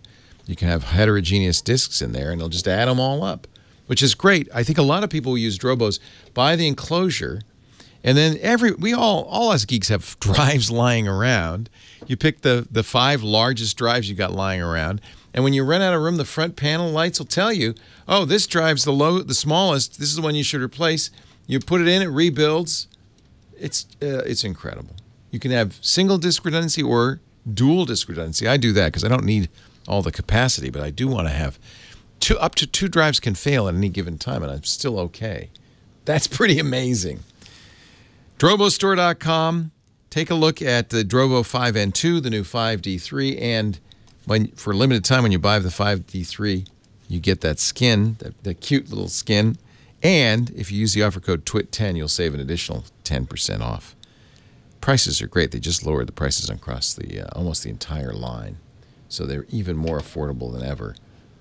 I use the Drobo Mini as my main data drive at home on my iMac, but I'm thinking this would be awfully sweet to have the new 5D3. 10% off. Offer code TWIT10 at drobostore.com. We return now to, I was going to say caffeinated, but not caffeinated, just the refreshed Steve Gibson. Decaffeinated. Decaffeinated, the green tea'd. And I heard you don't like the taste of Earl Grey, but of course I only know about it because of Jean-Luc. So I've got to drink the tea that Jean-Luc Picard drinks. It's got that bergamot, which is a citrus plant, I think, oil in it, and that's what makes it Earl Grey. Gives it a little funny flavor. I prefer English breakfast or Irish breakfast. I love Irish breakfast. Well, I am hooked on the machine that I fell in love with last time I was up there over the holiday. I guess it was the last time we did the 24 hours of New Year's, your Keurig. I immediately came home and had Amazon send me one, and it's just great perfect. for an office because, you know, if you've worked in an office, you haven't, but well, I guess you did at one time. But there's always that the coffee maker that's been sitting there, cup. And there's one cup that's been cooking for a day. Oh, God, and it's just that's where I learned about coffee oxidization, which we've talked about. It's disgusting, and the Keurig, it's always a fresh cup, you know, so it's pretty good. Yeah. Anyway, let's continue on. Okay. And I realized I lost my place. Wait a minute. I was scrolling back. Password. So I was talking about password haystacks. So I'm just a question on the NIST story. I know we're going back in time. Our advice still stands. And I guess that's what changed. I was surprised that they didn't say use the special characters, because I always use.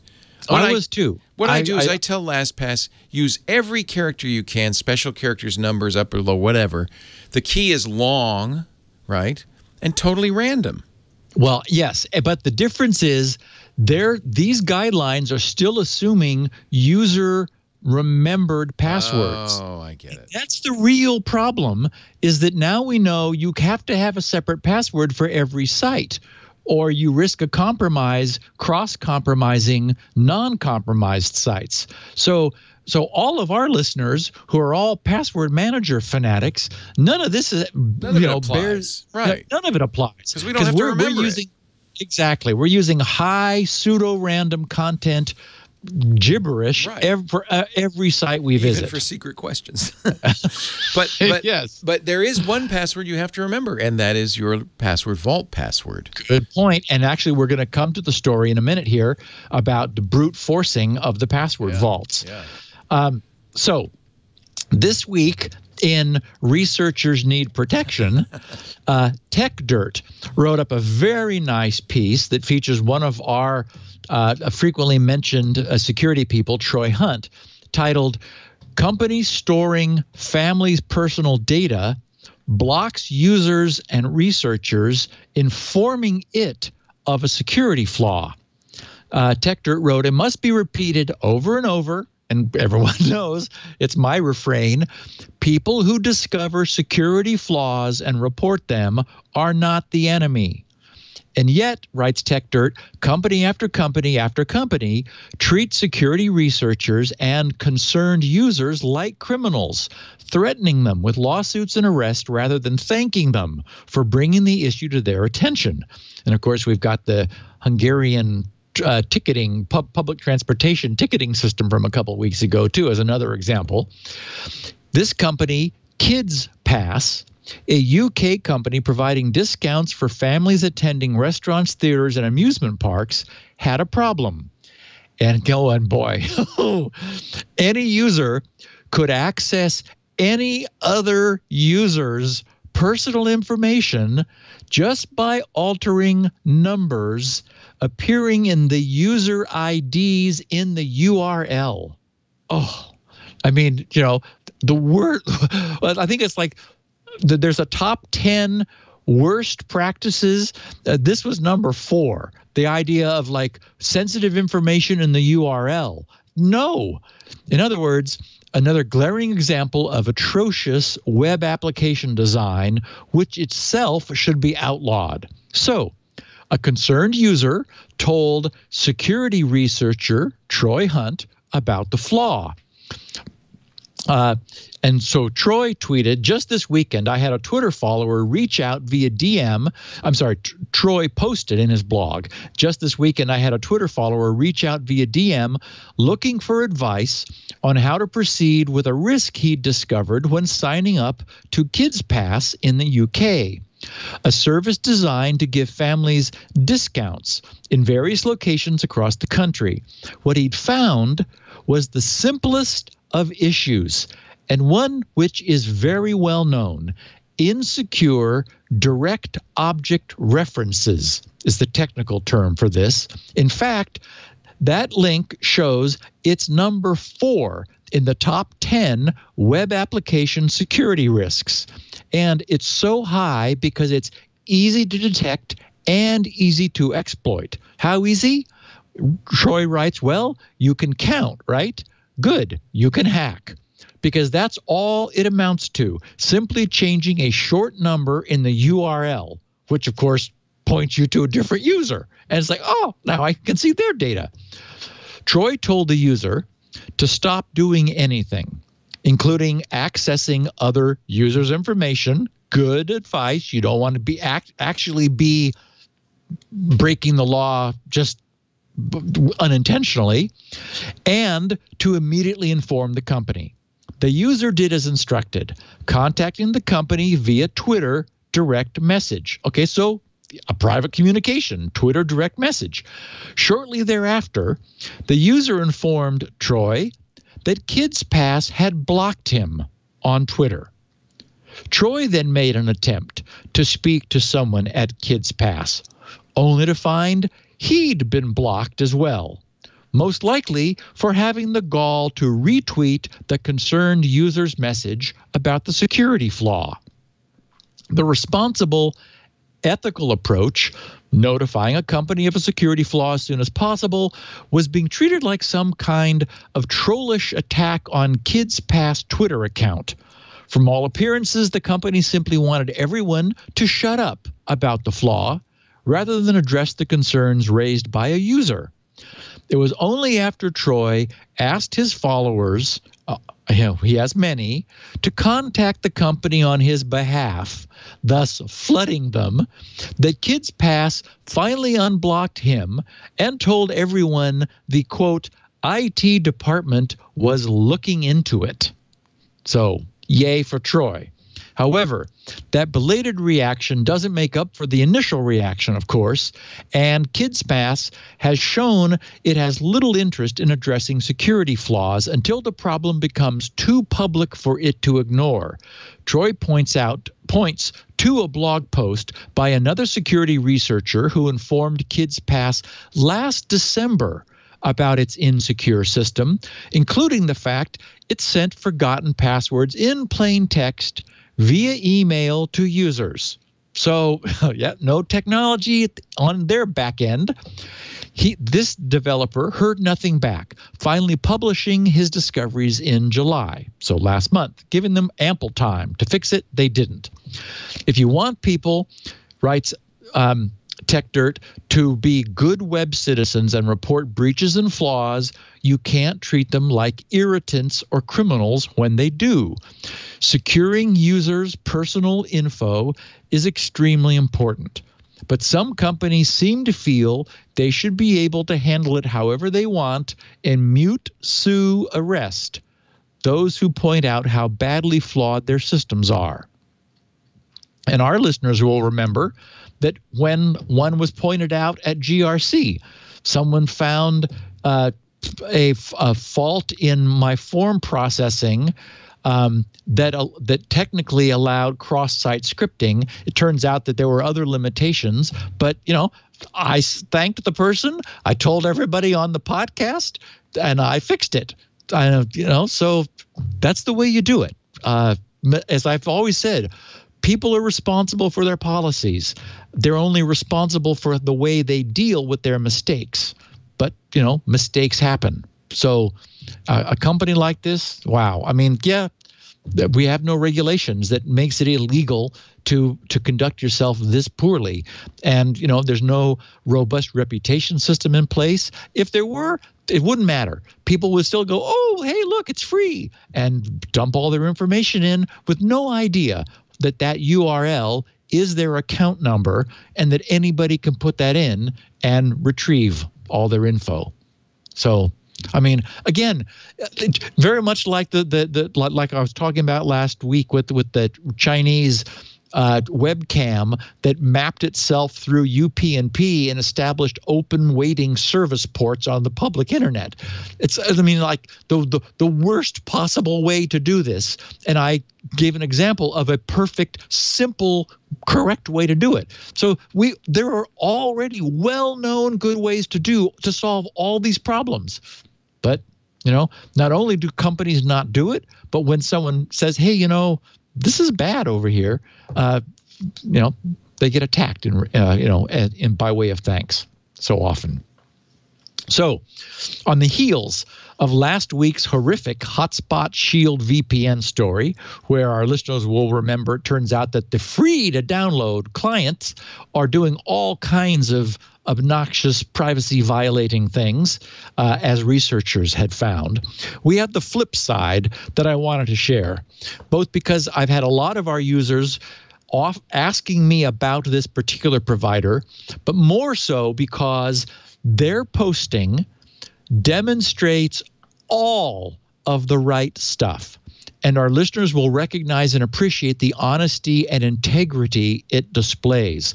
So I'm going to share the entire thing. It's not overly long because this is important, not only for current and prospective users of TunnelBear, but because there are also lessons here for any and all other high-integrity VPN providers.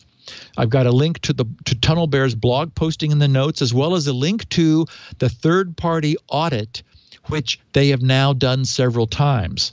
The headline on their posting is, TunnelBear completes industry-first consumer VPN public security audit. And they write, consumers and experts alike have good reason to question the security claims of the VPN industry.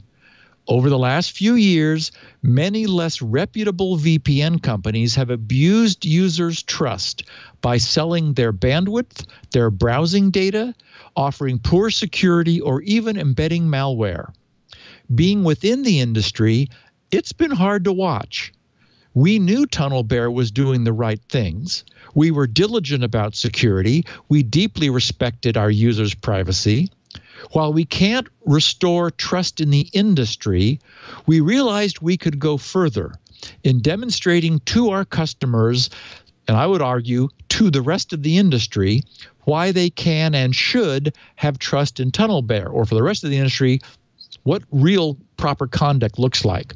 Today, they write, we'd like to announce TunnelBear has completed the consumer VPN industry's first third-party public security audit. Our auditor, Cure53, has published their findings on their website, and we're content with the results. And they provided a link. So a bit of history.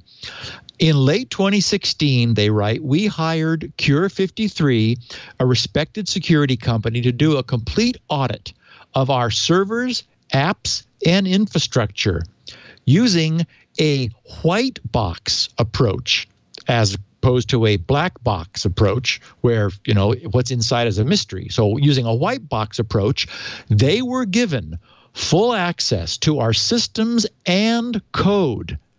Our original plan was to use their findings internally to confirm we were delivering on our promise to secure your browsing and proactively identify vulnerabilities. However, the recent crisis of trust in the VPN industry showed us we needed to break the silence and share Cure 53's findings publicly.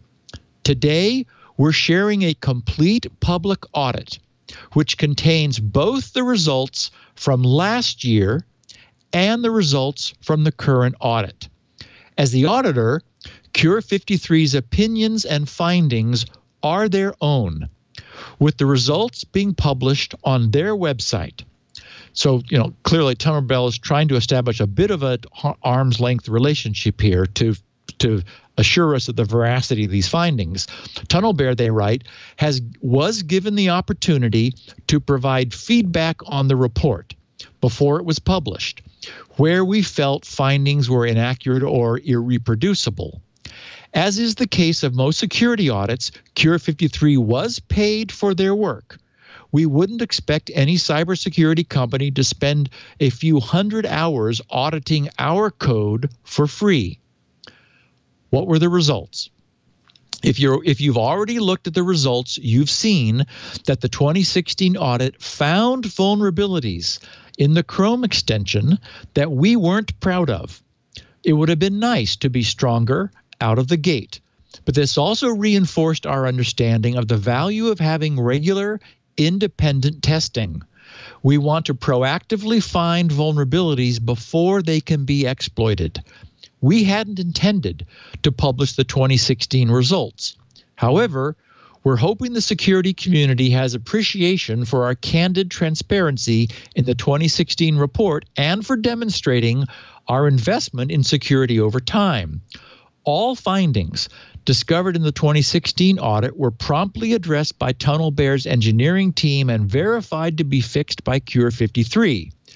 In the June 2017, that is the audit that they're writing about that just happened last month, we were more content with the results.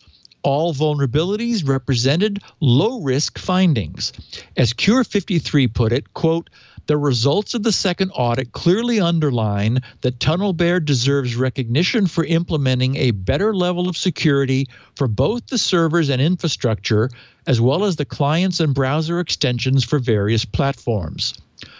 All findings discovered in the 2017 audit have also been addressed by TunnelBear's engineering team, with only informational findings remaining. They say you can read the full report on Cure 53's website. And finally, our ongoing commitment to security. They write, "Our plan is to earn trust and move the VPN industry in a new direction around transparency. While many VPN companies will continue to live in obscurity with claims for protecting your security, it's our hope that by completing the industry's first third-party public security audit, experts and consumers alike can be sure that TunnelBear delivers on its security promises. If we've learned anything from this audit, it's that good security needs constant reevaluation." Amen. Annual public audits will become routine to help us quickly identify vulnerabilities and demonstrate transparency in an industry where trust is sorely lacking. In the coming months, we'll share more announcements, industry insights, and how-tos to give you the information you need to make the right choices about your security. And they sign off saying, "Grisly regards, the TunnelBear team." And again, props and bravo. I mean, I just like this on the heels of Hotspot Shield VPN as the way it's done right. A company that already had the right stuff and contracted with an independent third party to check their stuff, and problems were found. They addressed them immediately, and then they thought, 6 months later, let's check again.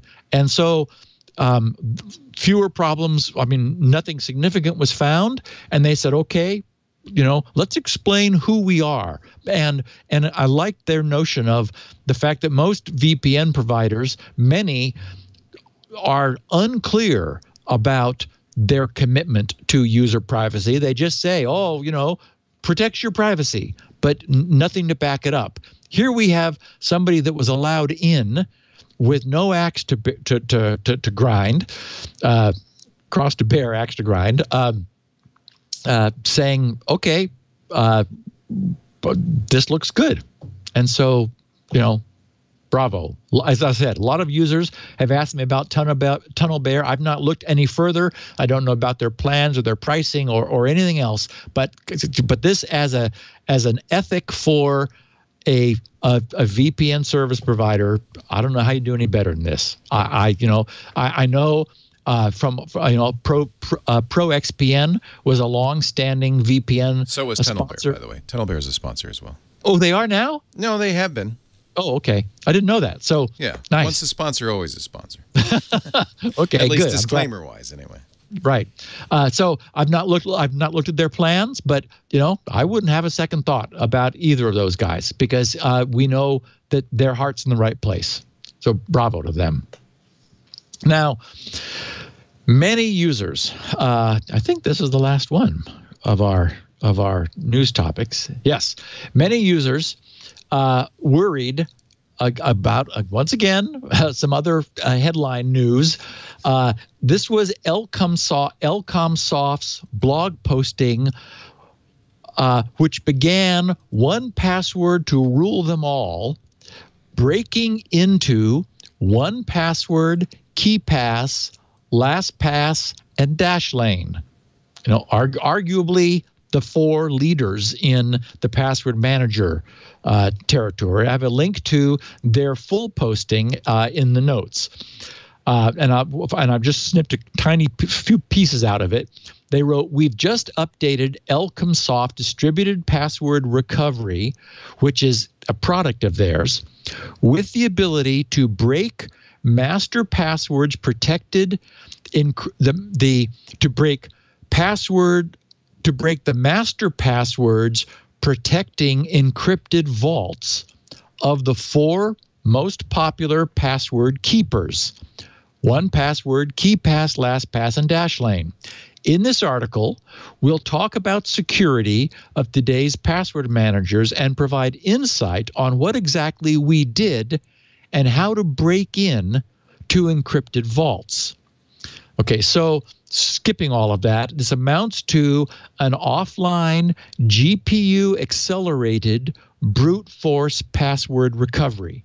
So essentially, they've done enough reverse engineering of those four password managers to figure out what the algorithms are which map the user's supplied password to the key, which is then used to decrypt the user's password vault.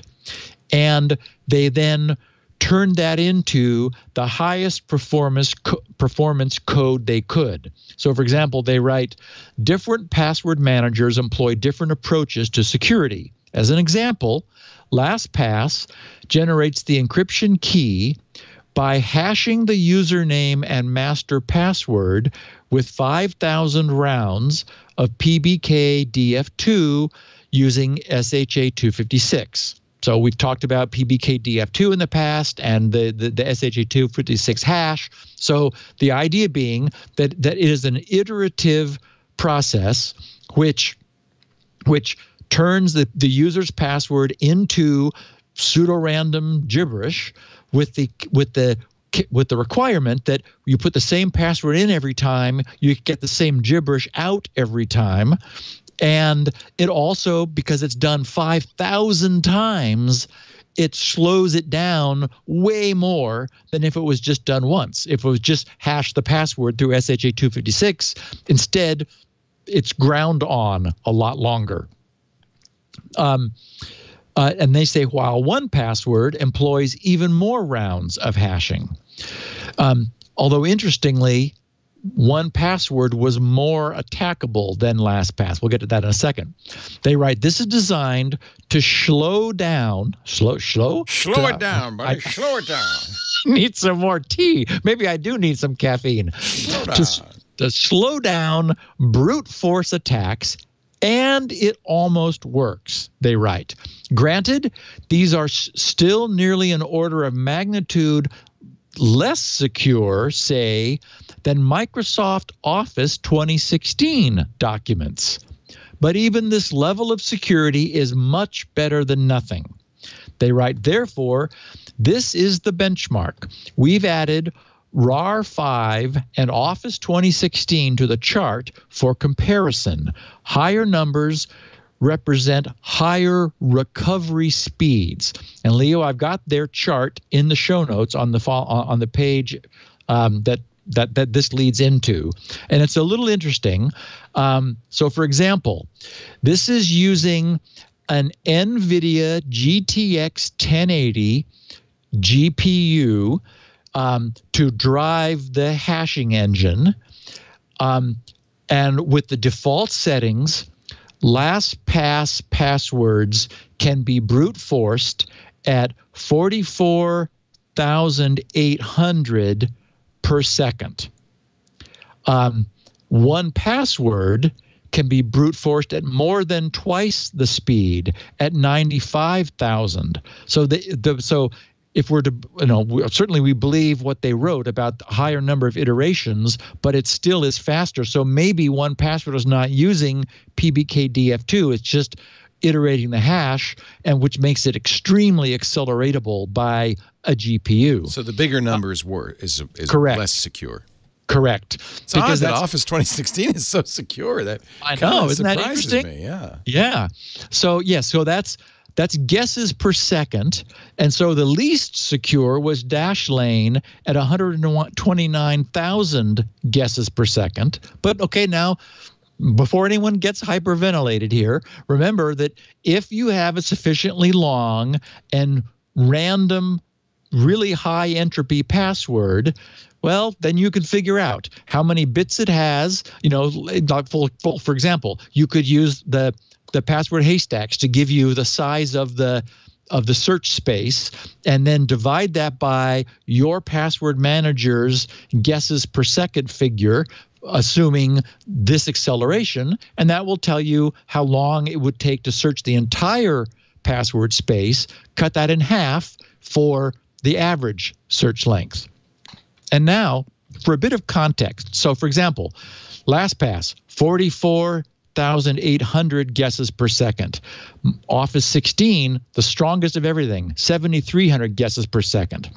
So, for some context, because this sort of local brute force attack is always a concern, the technology I designed for Squirrel's PBKDF, that is Squirrel's password-based key derivation function, is deliberately highly acceleration resistant using the memory hard script function, and dynamically self-adjusting using what we call the dynamically iterative nscript function. It yields a maximum brute force rate of 0.00333 guesses per second, which is to say 1 guess every 5 seconds. And it is very difficult to make it go any faster.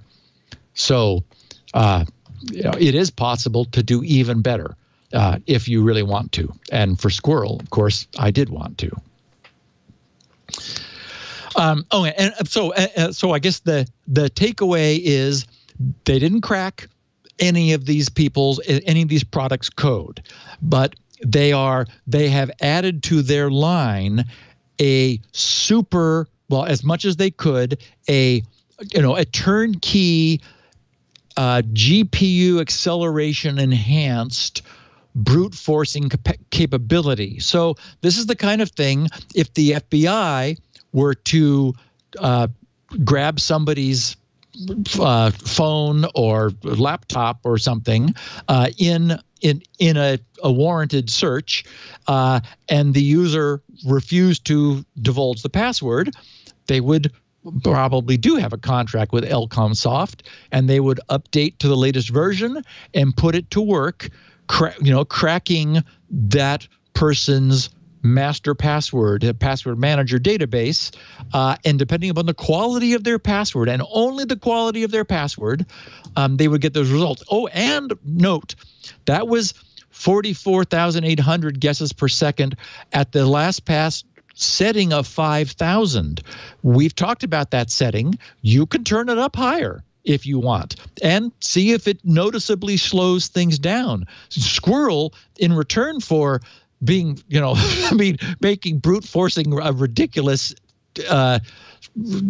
challenge of futility, does take, the first time you use it, 5 seconds. I mean, you sit there, there's a little progress bar that runs across only once. The first time you use it, when your screen is unblanked or you've switched users or you haven't used it for a configurable length of time, and you can turn those settings on and off. So you pay the price once to prove to Squirrel that you're you. And then afterwards, we allow you to use what we call the quick pass, which is just the short prefix of that password and only takes a second. So it just, no time at all.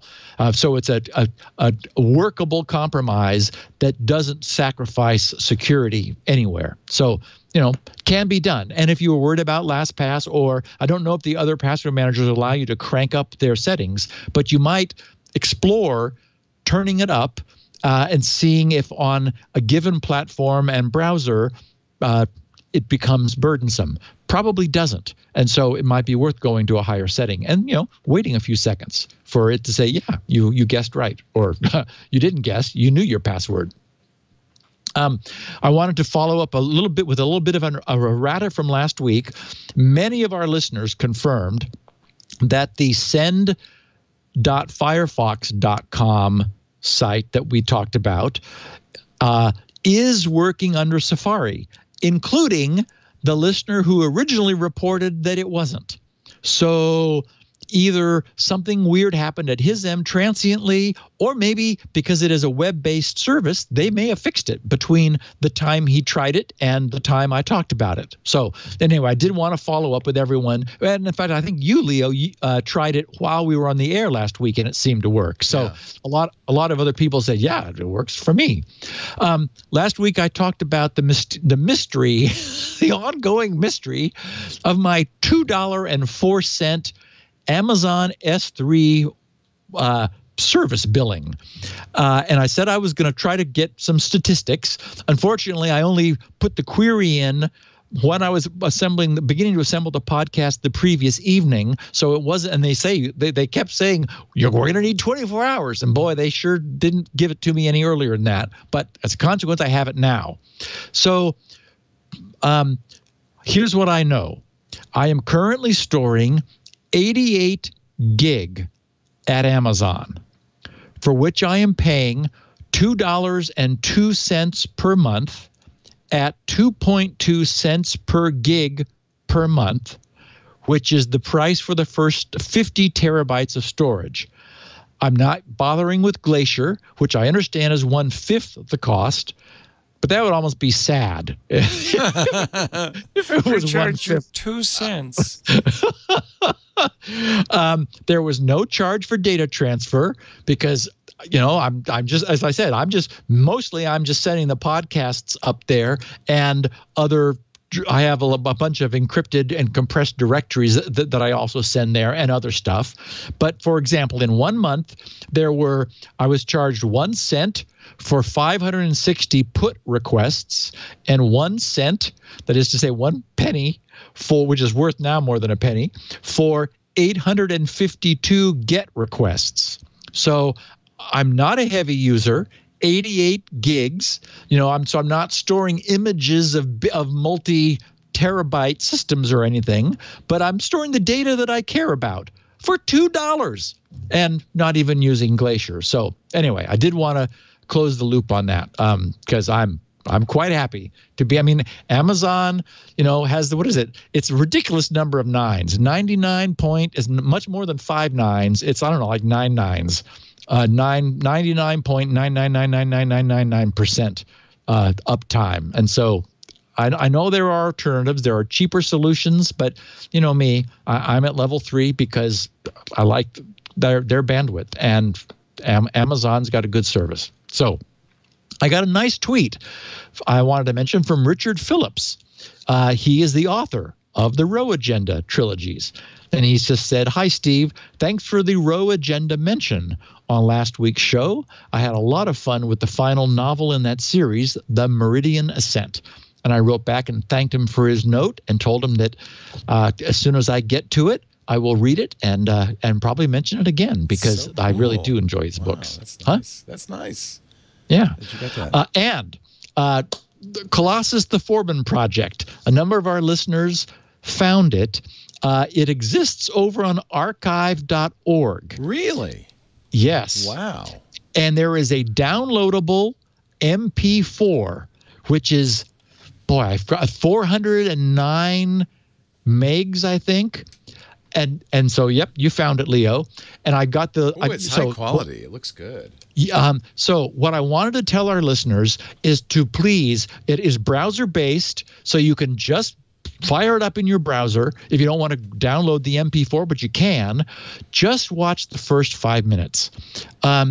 It's just fun. It's Dr. Forbin walking solo through the halls of this underground massive computer facility as he brings it to life, and I don't want to say any more because it's just. I mean, this looks like an analog circuit. I hate to say it. Oh, I know. Well, so its release date was April 7th, 1970. There's paper tape. So I was a freshman in high school when this came out. And so it's really the fault of the movie. Yeah. Anyway, just the first 5 minutes. But I looked at the clock after Dr. Forbin had walked out of the facility and other things had happened, and I thought, okay, I just need to tell our listeners, if they're curious, you don't have to download it. Just look at it in your browser. 5 minutes. I love the computer sound too. Isn't that great? I mean, this is classic movie. That's so funny. Wow. So I did have a note, actually from somebody who's been working with me on Squirrel over in the Squirrel News group. He was having some weird behavior that he suspected might be a consequence of his system. So he posted in the news group. First, he said, "There are a couple of unrelated things that have mysteriously stopped working over the last 2 or 3 days." He said, "I know my aging hard drive is slowing down, so I'm going to shut down and Spinrite the hard drive." And then he followed up in that thread to his own comment. He wrote briefly, "Ran SR level 2 and then level 4. No sector or other issues flagged. System boots and runs noticeably faster and smoother now. Apps launch noticeably faster now. Per past experience, this effect will last 1 to 2 weeks. Then things will slow down again." He said, "I am looking for a replacement hard drive." And so thank you, Dan. I appreciate it. You're sharing that. And I should say that Squirrel is now the thing I've been working on for the last several months. The install, update, and remove facility is essentially nailed. We found one problem yesterday with a user who a tester who has the unbound local DNS resolver running in his machine, and there is a problem with that. We figured out what it is. Anyway, essentially, we've already moved on and are in the process now of cleaning up the few remaining issues. I mean, it's done. It's functional. The spec is finished. The spec's definition is now finished. So my plan is to spend X amount of days in the future. I have a to-do list I'm making all along the way of things I wanted to remind myself to get back to and check. I will do that. And then we'll be talking about it and on the podcast, and it will be released for everyone to play with. And then while that's happening, I will get back to work on the web side. I don't want to delay allowing people to understand what it is that we've created here. But I need to get it documented. Apparently there is an Android client going that I wasn't aware of. Jeff in the UK has got his iOS client. I'll have one, and it is running under Linux also. So we have that those bases covered. But I wanted to mention that, as is the case when odd things are happening, and this was what Dan was addressing, was if we can't trust brand new software, the question is, okay, is there something wrong with the software, or is there something wrong with the system on which it's running? And he began to suspect that, well, other things were not working right, and his machine was seeming suspiciously slow, so it might not be a problem with this new code that we were testing, but rather the platform is being tested on. I wanted to mention, though, that the real takeaway here is this demonstrates what many Spinrite users have found through the years, which is it will keep a drive alive, it will bring them back, but ultimately this is hardware which is dying.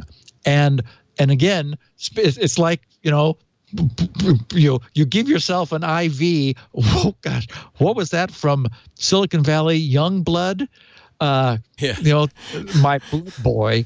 They were getting transfusions from young teenagers and feeling all energized. Anyway, so Spinrite is your blood boy for your PC. The point being, though, at some time in this battle between Spinrite refusing to allow your drive to die prematurely, it will ultimately lose. Just as I, currently in perfect health at 62, well, yes, but this is a battle I'm ultimately going to lose. So at some point, I hope not soon, but the point is, one of the things you need to be aware of is that Spinrite lets you get every last ounce of use out of your system, but when the drive finally refuses to come back to life, well, it has the final say. So take heed of these sorts of things. Take heed of, things seemed funny, now they're okay after running Spinrite. Oh, look, they got funny again. Oh, I'll run Spinrite again. Okay, yes, but your blood boy is getting tired. So don't push it too far. We got a bunch of closing the loop stuff. I'm going to save most of them for next week, but there was one that I just, oh my goodness, actually two. A CM Aoyong tweeted HTTP error code 418. Now, for those who aren't as versed in HTTP error codes as some of us, everyone knows the 404. That's the famous, this page doesn't exist error code. And there are other ones. There's the 300 series for redirects that move permanently, move temporarily, and so forth. But so in these HTTP spec, there are all these defined error codes. And from time to time, engineers being, what we are, a little humor gets injected. There actually is an error code 418. Now, and the format of these error codes is like HTTP. It'll say HTTP 404 not found. So the 404 gives you a numeric item to lock onto, and then not found is like the English version of that, because you could imagine maybe some website or some browser would just print on the page the English tail at the end of that error. Okay, well, error code 418's English part is I'm a teapot. So short and stout. yes. Wow. So if you make a query to a web server and it gets you back HTTP error 418, I'm a teapot, well, you know that the web server has a sense of humor. Anyway, so this tweet was a result of a Reddit thread because apparently this is about to be removed from Node. And the person said, we got to do something. No, don't take that out. You don't want to lose our teapot. There may actually be history. I mean, remember there was the Cambridge coffee pot was one of the first spy cams many years ago. It may actually be that there was a teapot server, and maybe that was the. Don't ask me anything. I'm a teapot. I can't. No, don't send me no get commands. That'd be perfect. I'm a teapot. So Evan Baldwin retweeted something from I Am a Developer, and that's his handle. And this is just so good. This has got to be certainly the tweet of the week. But so what I Am a Developer tweeted was a pro tip, which is brilliant. Set your password to be the word incorrect, and every password message becomes a password hint. Your password is incorrect. You're right. Thank you for the reminder. That's like the Hobbit password. What was it? Save friend and pass or something like that. I can't remember what it was. It's one of those hide in plain sight passwords. Yep. Love it. Steve, we've come to the end of another fabulous edition of Security. The end of another fabulous year. Year 13 begins next week. Tuesday, 1:30 Pacific, 4:30 Eastern, 20:30 UTC. If you want to watch live, many of you do. And if you do, you should probably be in the chat room at irc.twit.tv so you can join the kids in the back of the class. They knew about I'm a teapot, I think. Do not required, of course, because we have many ways to watch the show on demand at your leisure, including, of course, Steve's site, grc.com. He has audio and transcriptions of each and every show at grc.com. While you're there, pick up a copy of Spinrite, world's best hard drive maintenance and recovery utility. You never know when it'll come in handy. It'll keep your drive alive until it runs out. Keep your drive alive. You'll also find information about Squirrel, password haystacks, Shields Up, all sorts of freebies. Steve gives everything away except for that one bread and butter program, Spinrite. We have our copies of the show at twit.tv/SN, audio and video, should you choose to watch Steve gesticulate. And my strong suggestion is subscribe to the show, because a lot of times we mentioned previous episodes, you might want to go back in time. And the best way to do it is to have a complete catalog of all 600, what is it? 624 and counting, baby. 624 episodes. All 12 years, the complete set. Steve, thank you so much for a great 12 years. Here's to 12 more. Well, let's do it. I guess we'll get to 10 more, maybe. Okay, my friend. Thanks so much. Take care. Talk to you next week in the beginning of year 13 with episode 625. Security.